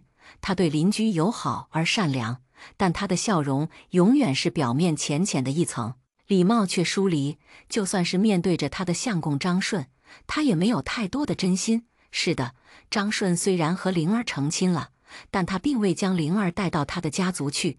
一方面，他不想让灵儿去被迫的接受那些尔虞我诈；另一方面，他或许不是那么的喜欢灵儿了。当初他喜欢的是那个鲜活像百灵鸟一样的小姑娘，可是现在这个小姑娘变成了一潭死水，或许就和吃一道甜食一样。当你没有得到的时候，觉得那一定是世间上最甜的东西，但当你得到的时候，却发现原来不过如此。追求是千好万好，得到后却弃之如敝履，这大概是男人的通病了。灵儿害怕与人接触，更害怕看到人群，但有时她也想找人说说话。可唯一愿意和她说话的张顺已经好久都没有来找她了。每当夜晚他一个人入睡的时候，他总是害怕地抱住了自己的肩膀。若是张顺在他面前，一定会护着他。可惜张顺已经好久没来了。当张顺消失了一段时间后，灵儿再也待不住了，她想要出来寻找。当他走到将军府的大门时，却看到张顺和六元牵着一个小女孩走了出来。张顺脸上带着一贯的笑容，沉稳的让人想要依靠。也许那小女孩与灵儿有同样的感觉，她撒娇地爬到了张顺的肩膀上。灵儿看着张顺兴高采烈地将小女孩扛在肩上，而六元温柔地看着张顺和小女孩，像极了婆娑曾经的眼神。灵儿脸色苍白地捂住胸口，只要她一想到婆娑，那种久违的痛楚就又出现在她的身上，让她无法呼吸。就算是灵儿再傻，她也明白了一些事情。其实张顺与她成亲的时候就已经娶了六元了吧？他的无聊和满脸的愁容，终于让张顺坚持不下去了。难得与他周旋的张顺，终于是厌倦他了吗？灵儿很累，她很想睡一觉，她想要闭上眼睛，好好的休息休息。可是她根本就没有闭上眼睛的能力，她死不了。她已经试了无数次，她根本就死不了。她或许是个怪物，也真是因为这样，她的娘亲才会想要亲手了解了她。他身边的人也一个接一个的离他而去，或许这是最好的解释了吧？他大概就是那些人口中的扫把星了吧？灵儿的身影，张顺看到了，六元也看到了，但他们两人心照不宣地选择忽略那个身影。张顺是不愿意再看到灵儿伤心难过的脸庞，而六元是不愿意张顺再去找灵儿。是的，灵儿与张顺的关系，六元也一清二楚，甚至顾慈也一清二楚，谁都没有想到六元会是亲王失散已久的女儿。有了郡主的身份，六元能够带给张顺的东西自然少不了。当他一次次地向张顺施压，一次次的诱导后，张顺终于是松了口。也正是那一次次的跟踪，让六元发现了灵儿的存在。那时候的灵儿已经和张顺成了亲。他又一次的想要利用顾慈去破坏两个人的感情，可惜顾慈已经将六元的把戏看得透透的，他不愿意帮六元去破坏张顺和灵儿的感情，他甚至一直暗中保护着灵儿。他有一腔的疑问想问灵儿，可惜他的疑问还没有解答，他便被阿修罗王派去扩张版图。他原以为只是简单的2-3个月，但谁能料到这一去便是2年。当2年后他再次回来的时候，张顺已经与六元成了亲，成了那个高高在上的骏马爷。而灵儿似乎都一切并不知情。当他每每想向灵儿说明真相的时候，看到灵儿眼中对张顺的依恋，他的话怎样都说不出口，他只能继续待在暗处保护着灵儿。春去秋来，灵儿已经习惯了没有张顺在身边的日子，但她并不觉得孤单。那冷冰冰的房子中似乎有另一个人的存在。有时灵儿觉得自己似乎是想多了，但有时又觉得那般的真切。灵儿的生活简单低调，安排有序，但似乎过于乏味了。直到那日，他家中闯进了一个喝醉酒的男人。那个男人似乎已经盯了灵儿很久了，他的欲望、龌龊的想法全部浮现在他的眼睛中。灵儿害怕极了，她是个姑娘，每个姑娘面对这样的场景没有不害怕的。这个时候，一个人从天而降，就像是带着一把宝剑的英雄出场救了他的姑娘。似乎与小时候一样，只要灵儿一被欺负，顾慈总是会出现在他的身边，将所有的坏蛋都赶跑。这次也不例外。可惜两个人的心境再也回不去当初了。顾大哥，灵儿，曾经无话不谈，在一起能够说上3天3夜的两个人，现在却是相顾无言，气氛莫名的尴尬。顾慈来得太及时，让灵儿不得不联想到自家那个并不存在，但却如影随形的朋友。灵儿将顾慈留了下来。灵儿用她的手艺做了一顿丰盛的饭菜，饭菜很香，但顾慈吃得并不舒服，因为他知道灵儿是为了讨好张顺才去学的做菜。灵儿准备了一些酒，在酒劲的驱使下，两个人亲密了不少。他们回忆了许多从前的事情，就连小时候顾慈骗了灵儿1颗鸡蛋的事情都被翻了旧账。顾慈看着灵儿的眼睛，失落道：如果当初我没有与六元定亲，我回去找你，你会不会嫁给我？灵儿毫不迟疑：会。顾慈眼神一喜，但随即灵儿的话将他彻底地打入了深渊。可万事都没有如果，没有发生的事情就是没有发生，即使想多少遍还是没有发生。顾慈低下眼眸，情绪莫名。是啊，一切都不过是假设，都不过是想象，没有发生就是没有发生。突然，灵儿拉住顾慈的手，以前的事情是一种遗憾，为什么现在不把它弥补回来呢？顾慈欣喜若狂，我们还有弥补的机会吗？感情的事情总是那么的奇怪，一个在前面追，一个在后面跑，等到后面跑的那个人跑累了，想要回头的时候，却发现一直追的那个人不见了。顾慈不是没有喜欢过六元，他曾经想将自己的整颗心、整个人都交付给他，但是渐渐的他发现，感情中只有一个人努力是不够的，无休无止的争斗、吵闹、谩骂，让他一次次的失望、痛心。当他与六元渐行渐远的时候，他才终于正视自己的感情。他看似是对六元负责，用婚约约束着自己，但其实他心中又何尝不是那么的喜欢六元呢？如果不喜欢，就不会为了六元降低自己的底线。可是他的喜欢也在六元的无情中被消磨完了。当他知道六元利用自己的身份退婚，并且逼迫张顺的时候，他就明白了，也放下了。他何必为了别人的想法观念去折磨自己呢？那样似乎累着的只能是他自己。顾慈放下了对六元的执着，既放过了六元，也放过了自己。在偶然间，他发现了张顺和灵儿的事情。灵儿对张顺的依恋不是爱情，更不是亲情。灵儿像是吸食五蛋散的病态赌徒，贪婪着张顺给他的快乐和那一点点的温情。若是这个人换作被人，也无甚不可。所以当灵儿说出重新来过的话，顾慈第一反应是高兴的。毕竟他对这个可爱的青梅竹马并未没有感情。但当他细细地想了想，又觉得悲哀。灵儿需要的只是一个能够给予他依靠的人，让他的心灵不再那么的空虚。这个人不管是张顺还是他都可以。顾慈在感情中固执的可怕，他不能绝不可以去利用灵儿的孤单寂寞，那样他就真的与张顺没有两样了。顾慈虽不知道发生了何事让灵儿变得堕落、颓废，但他相信，如果有一个人能够让灵儿振作起来，那么这个人就一定是婆娑了。你见过伯母吗？灵儿的呼吸一滞，他以为再也没有波澜的眼睛闪了闪，闪过了一丝迷茫。我还能够见到他吗？灵儿的语气发颤，他尽量让自己的语气平静一些，但始终控制不住自己的情绪，豆子一般大小的眼泪滴滴答答地落在了地上。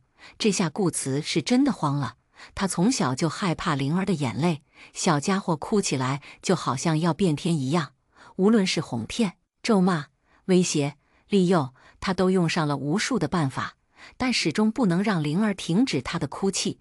现在也一样，他只能手足无措地站在原地，看着灵儿抽抽啼啼地哭完。这点顾慈倒是永远比不上张顺。若是张顺在，那他一定会将灵儿的脑袋按在自己的胸膛，让灵儿听着他强有力的心跳，甚至将不要钱的甜言蜜语一股脑地道出来。顾慈试图拍了拍灵儿的肩膀，但似乎没有多大的作用。他的嘴角微不可察地抽动了一下。这小丫头片子无论什么时候都不好收拾啊。他又摸了摸灵儿的头发，为什么你从来不去找伯母呢？毕竟自己的娘亲是阿修罗王的王后，灵儿作为王后的女儿，要什么样的乘龙快婿没有啊？这样一想，他心中似乎有些酸溜溜的。灵儿的眼前闪现出那日婆娑对他说的话，婆娑让他离开，让他不要爱着他的荣华富贵，还说挡他路的人都要死，甚至将匕首插到了他的胸口。他不要我了。说出这句话用尽了灵儿的力气，对于他而言，这是一件比天塌下来还要让他伤心难过的事情。真是因为婆娑的抛弃，失去后盾，失去信仰的灵儿才变得堕落糜烂。他一直不敢面对的便是这个事实，没有人能够阻止的事实。显然顾慈不相信灵儿的话，不可能，你一定是误会了。伯母那么疼爱你，怎么会不要你呢？她是真的不要我了。她为了那些所谓的荣华富贵，甚至想杀了我。灵儿的声音尖利，好似带了一把匕首，让顾慈震惊的同时，又毫无保留地刺伤了自己。顾慈解释着自己看到的场景：“灵儿，我想你是误会了什么。我也曾碰到过伯母2、3次，每次她都拿着风筝在王宫中发呆。她一定是在思念你。”风筝，小时候的灵儿虽然乖巧，但有时也有些调皮捣蛋的。她向往天上无拘无束、自由自在的小鸟，便学着小鸟的模样从万丈悬崖跳下，甚至还扑扇着自己的2个胳膊。若不是婆娑发现的及时，灵儿差点就变成饺子馅了。得知灵儿想法的婆娑也没有生气，当然表面上的教训还是要有的。婆娑用了3天的时间为灵儿扎了100只风筝，又催动灵力，让100只风筝一起飞上天空。被震撼到的灵儿再也不提像小鸟一样了，她每天都缠着婆娑去放风筝，每日都去。这样的习惯直到灵儿长大懂事后才慢慢的消失。风筝是婆娑对灵儿爱的象征，也是他们之间的牵绊。灵儿眼珠中闪过一丝光芒，或许曾经她真的是误会了呢。那个愿意为她扎100只风筝的娘亲，又怎么舍得让自己的女儿受尽痛苦呢？她一定是有什么苦衷。顾慈看着灵儿恢复了一点的光彩，心中也很是高兴。我们去王宫，我们去自己找一个答案，清清楚楚的答案。灵儿漂亮的柳叶眉垂了下来。可是王宫又怎是我能够进得去的？而且她害怕那一切都是真的，她害怕她再次面对娘亲的遗弃。可是她又想知道，事情是不是真的如当初的那样？她的娘亲真的那样冷酷无情？是不是真的对她一丝一毫的怜悯都没有？灵儿百般犹豫的时候，顾慈给了灵儿一点信心：无论你们发生了什么，我想你一定也想弄清楚，这一定是误会。伯母不可能舍弃你，你可是伯母的心头肉。灵儿望向顾慈的演讲异常的坚定。那么我们去王宫，我想弄清楚事情的真相。让灵儿与顾慈没有想到的是，从镜中窥探了一切的阿修罗王，又怎会将他们2人轻而易举地见到婆娑呢？他们还没有进入王宫，便让人给拦住了。而拦住他们的那人正是张顺。张顺一眼便认出了乔装打扮的灵儿，他眉毛紧皱，不知道在思索些什么，但一定不是什么好事。我倒是不知道你们2个会在一起，真是新鲜啊！张顺的话很不客气，语气更是十分的不屑。大概只有他才知道自己的心快要被极度折磨疯了。对于他而言，他可以舍弃灵儿，但灵儿却不能够舍弃他。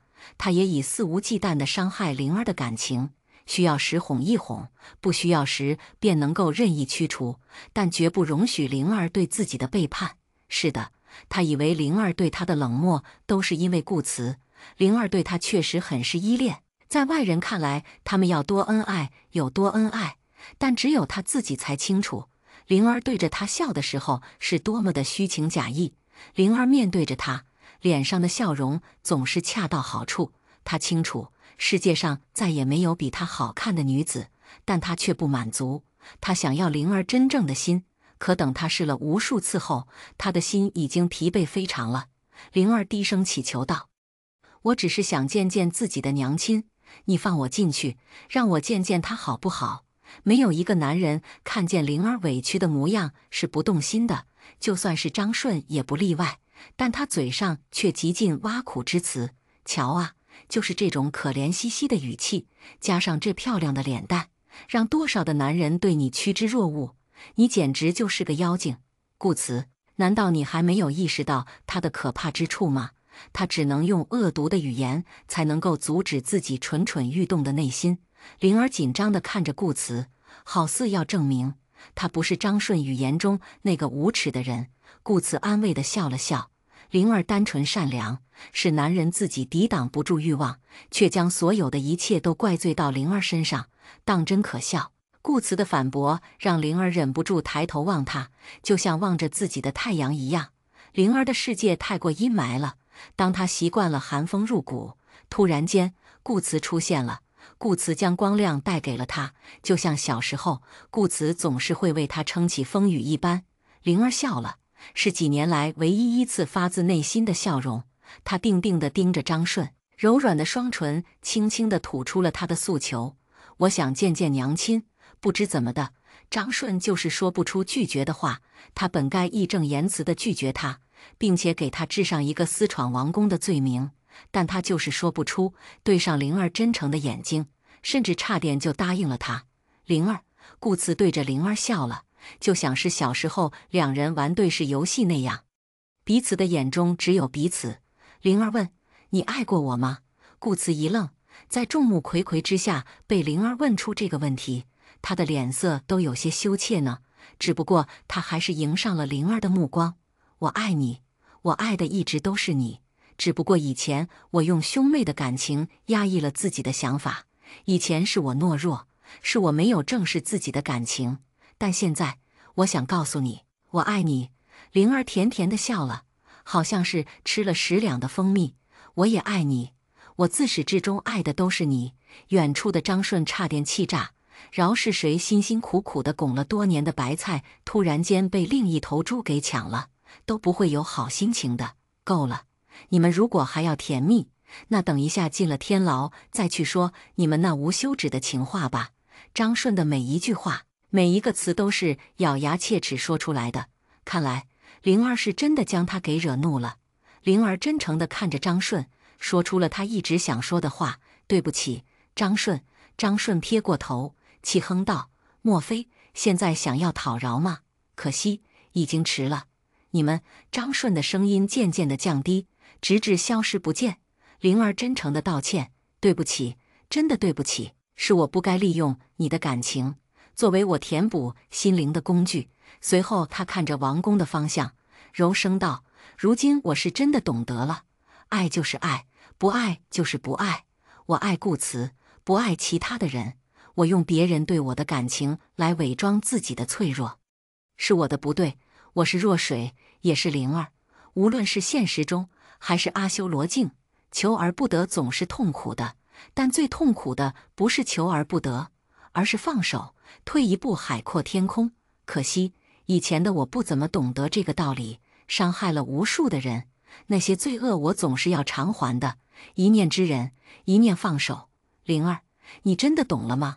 阿修罗王再也没有阻止婆娑的脚步。当婆娑站在灵儿面前，说出他的问题时，灵儿脑海中的一切都释然了。灵儿朝着婆娑笑，笑容明媚而闪亮：“我懂了，我一切都懂了。这些年，我被困在自己的梦境中不能自拔。一旦我闭上眼睛，便是弱水的所作所为。我听到了无数人的呐喊呼救，也看到了娘亲的决绝无情。等我睁开眼的时候，见到的也是无边无尽的黑暗。张顺待我虽然好，但我却不爱他，甚至消磨了他所有的爱。”灵儿深吸了一口气，接着说道：“我用所知的、未知的错误惩罚着自己，但我并不知道自己做了什么错事。我觉得天下人都对不起我，你们都该是欠了我的。我在心中不知道毁灭了这个世界多少次，但回过头来才发现，一切都只是我的一场梦。”灵儿说出的每一句话都让在场的人觉得不可思议，他们不敢相信一个看似柔弱的姑娘竟然有着这么黑暗的一面。顾慈和张顺更是懵逼了，他们完全跟不上灵儿话语的节奏啊。灵儿笑了笑，语气舒缓：“可是那样很累，不但我自己觉得累，更是让身边的人觉得累。是我错了，我从头到尾变错了。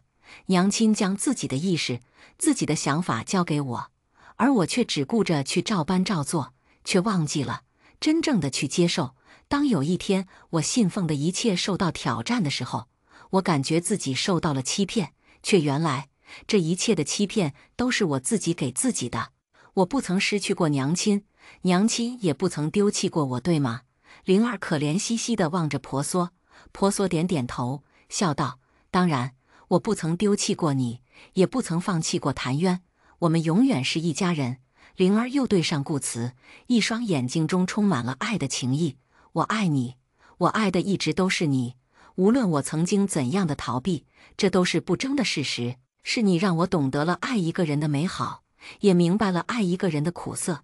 谢谢你，让我感受到了这些东西，这些曾经我渴望而祈求的东西。灵儿对着顾慈说完自己不要钱的情话，又对着张顺道：“真的对不起，是我没有对得起你的情谊。我看到你终于明白当初自己求而不得的疯狂是怎样了。”显然灵儿是想到了若水对顾天许做过的疯狂事情了。好在除了婆娑，没有人听得懂灵儿在说什么。灵儿也察觉到自己的话有些不合时宜，这次是真正的、真诚的去道歉了。对不起。张顺发愣，他甚至都不知道接下来该说什么话了。婆娑走近灵儿，像往常一样摸着灵儿的脸蛋。所以你真正的懂得了吗？灵儿忙不迭地点头。不过她还有一个疑问，我爹不会就是阿修罗王吧？有了若水记忆的她，当然知道了婆娑与谭渊之间的纠葛。她如果不好奇，就真的奇怪了。婆娑面色一滞，脸上的表情经历了惊讶、震惊、为难、尴尬、窘迫、淡然，一系列的变化让灵儿瞠目结舌。最后，婆娑艰难地说出了答案。虽然我真的不想承认，但阿修罗王的确就是谭渊。婆娑虽然一直哄骗着自己的，尽可能地说服自己，但与谭渊合二为一的阿修罗王的确就是谭渊。在阿修罗境中，谭渊的欲望再次战胜了他可怜的理智。他不想去管外界的一切事情，他只想与婆娑在一起厮守。因此，他才精心地计划了一切，打算破坏若水，让三个人永远地留在阿修罗境。谭渊又一次地被欲望占据了上风。灵儿神秘地笑笑，颇有些幸灾乐祸。幸好我没有这样一个糟心的相公。灵儿语毕，地动山摇，整个王宫都为之颤动。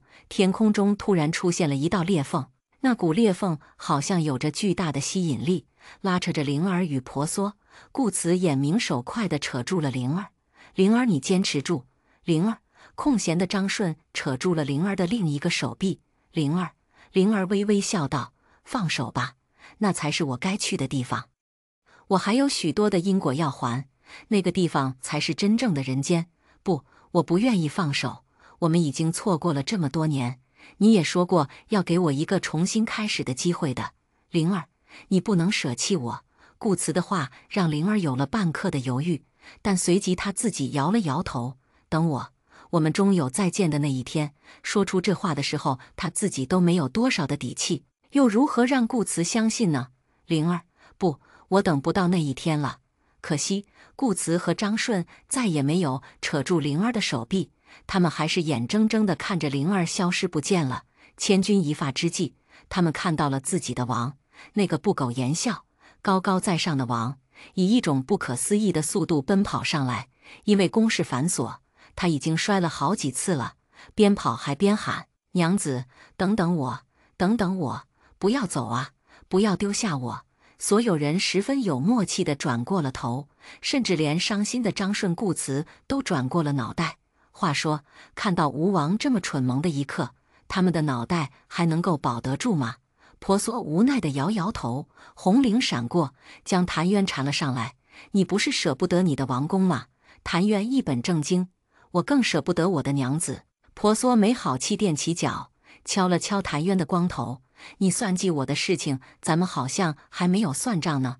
为了让自家娘子消气，谭渊垂下自己的脑袋，让婆娑敲得更顺心一点。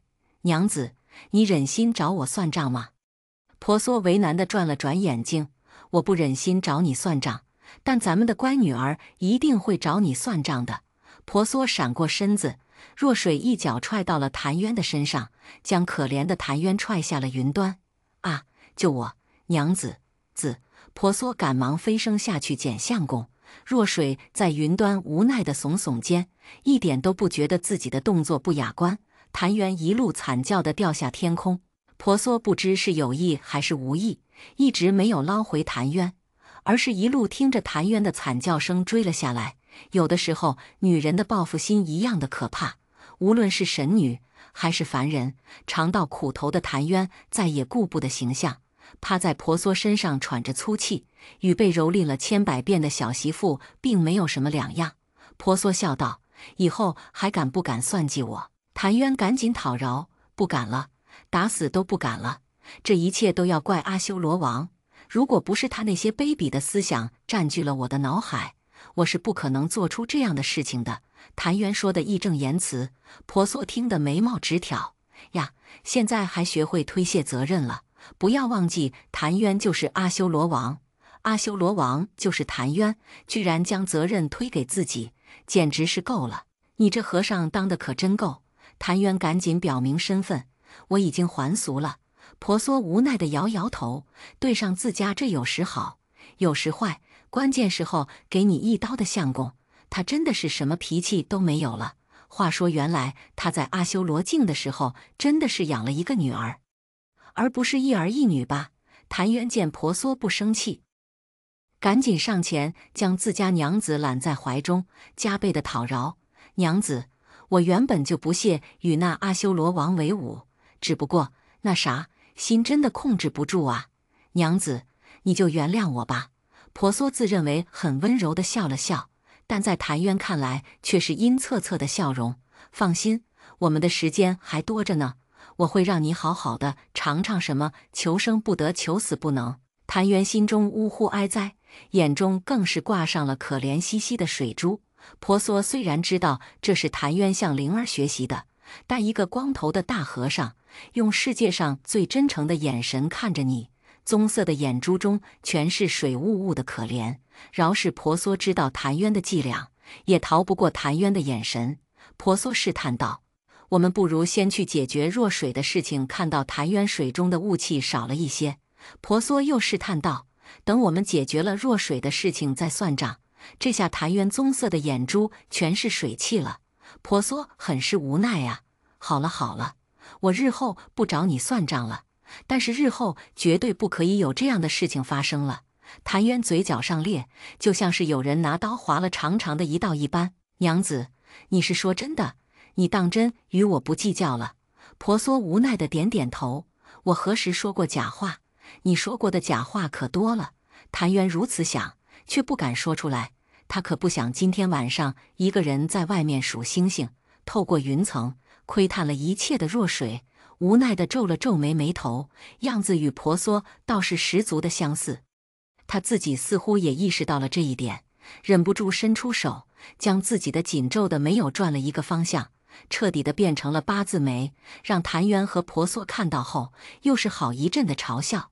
当然，谭渊没有忍住笑出了声，婆娑只是在心中笑了笑。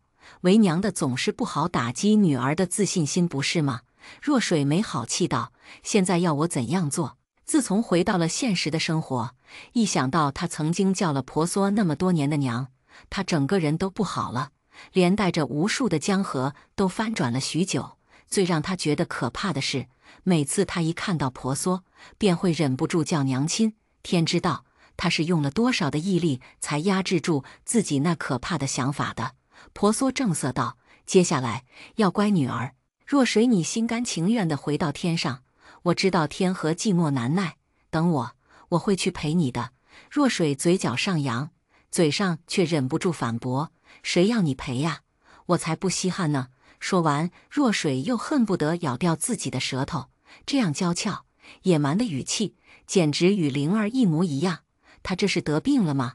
听到若水的回答，婆娑摸了摸若水的头顶，轻声哄道：“乖，听话，我会去陪你的。”若水受用的蹭了蹭婆娑的手臂，突然间想到，那她怎么办？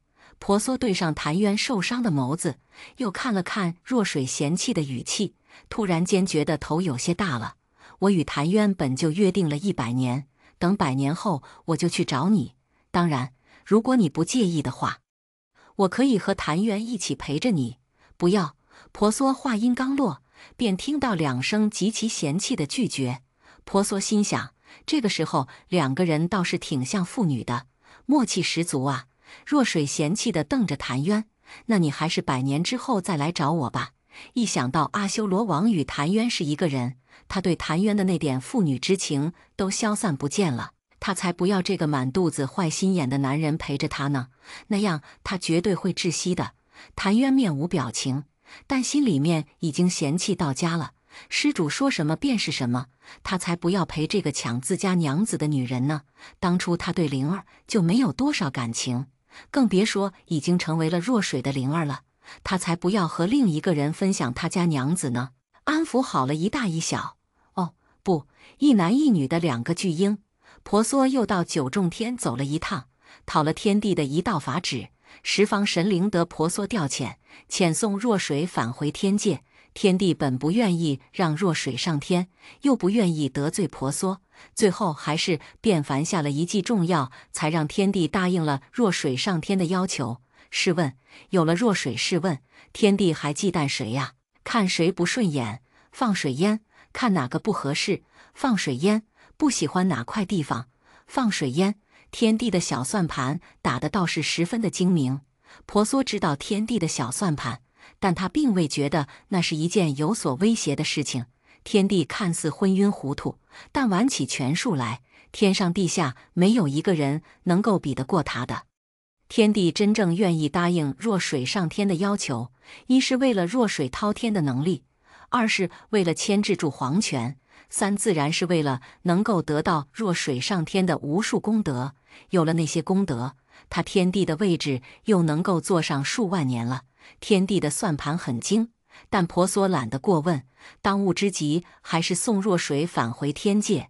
从来都是水往低处流，从未听过水向高处流。即使若水心甘情愿，也需要强大的灵力才能够将若水送回天上，而这股灵力必须来自女娲娘娘。而天上地上，女娲娘娘的嫡传弟子只有一个太阴星君。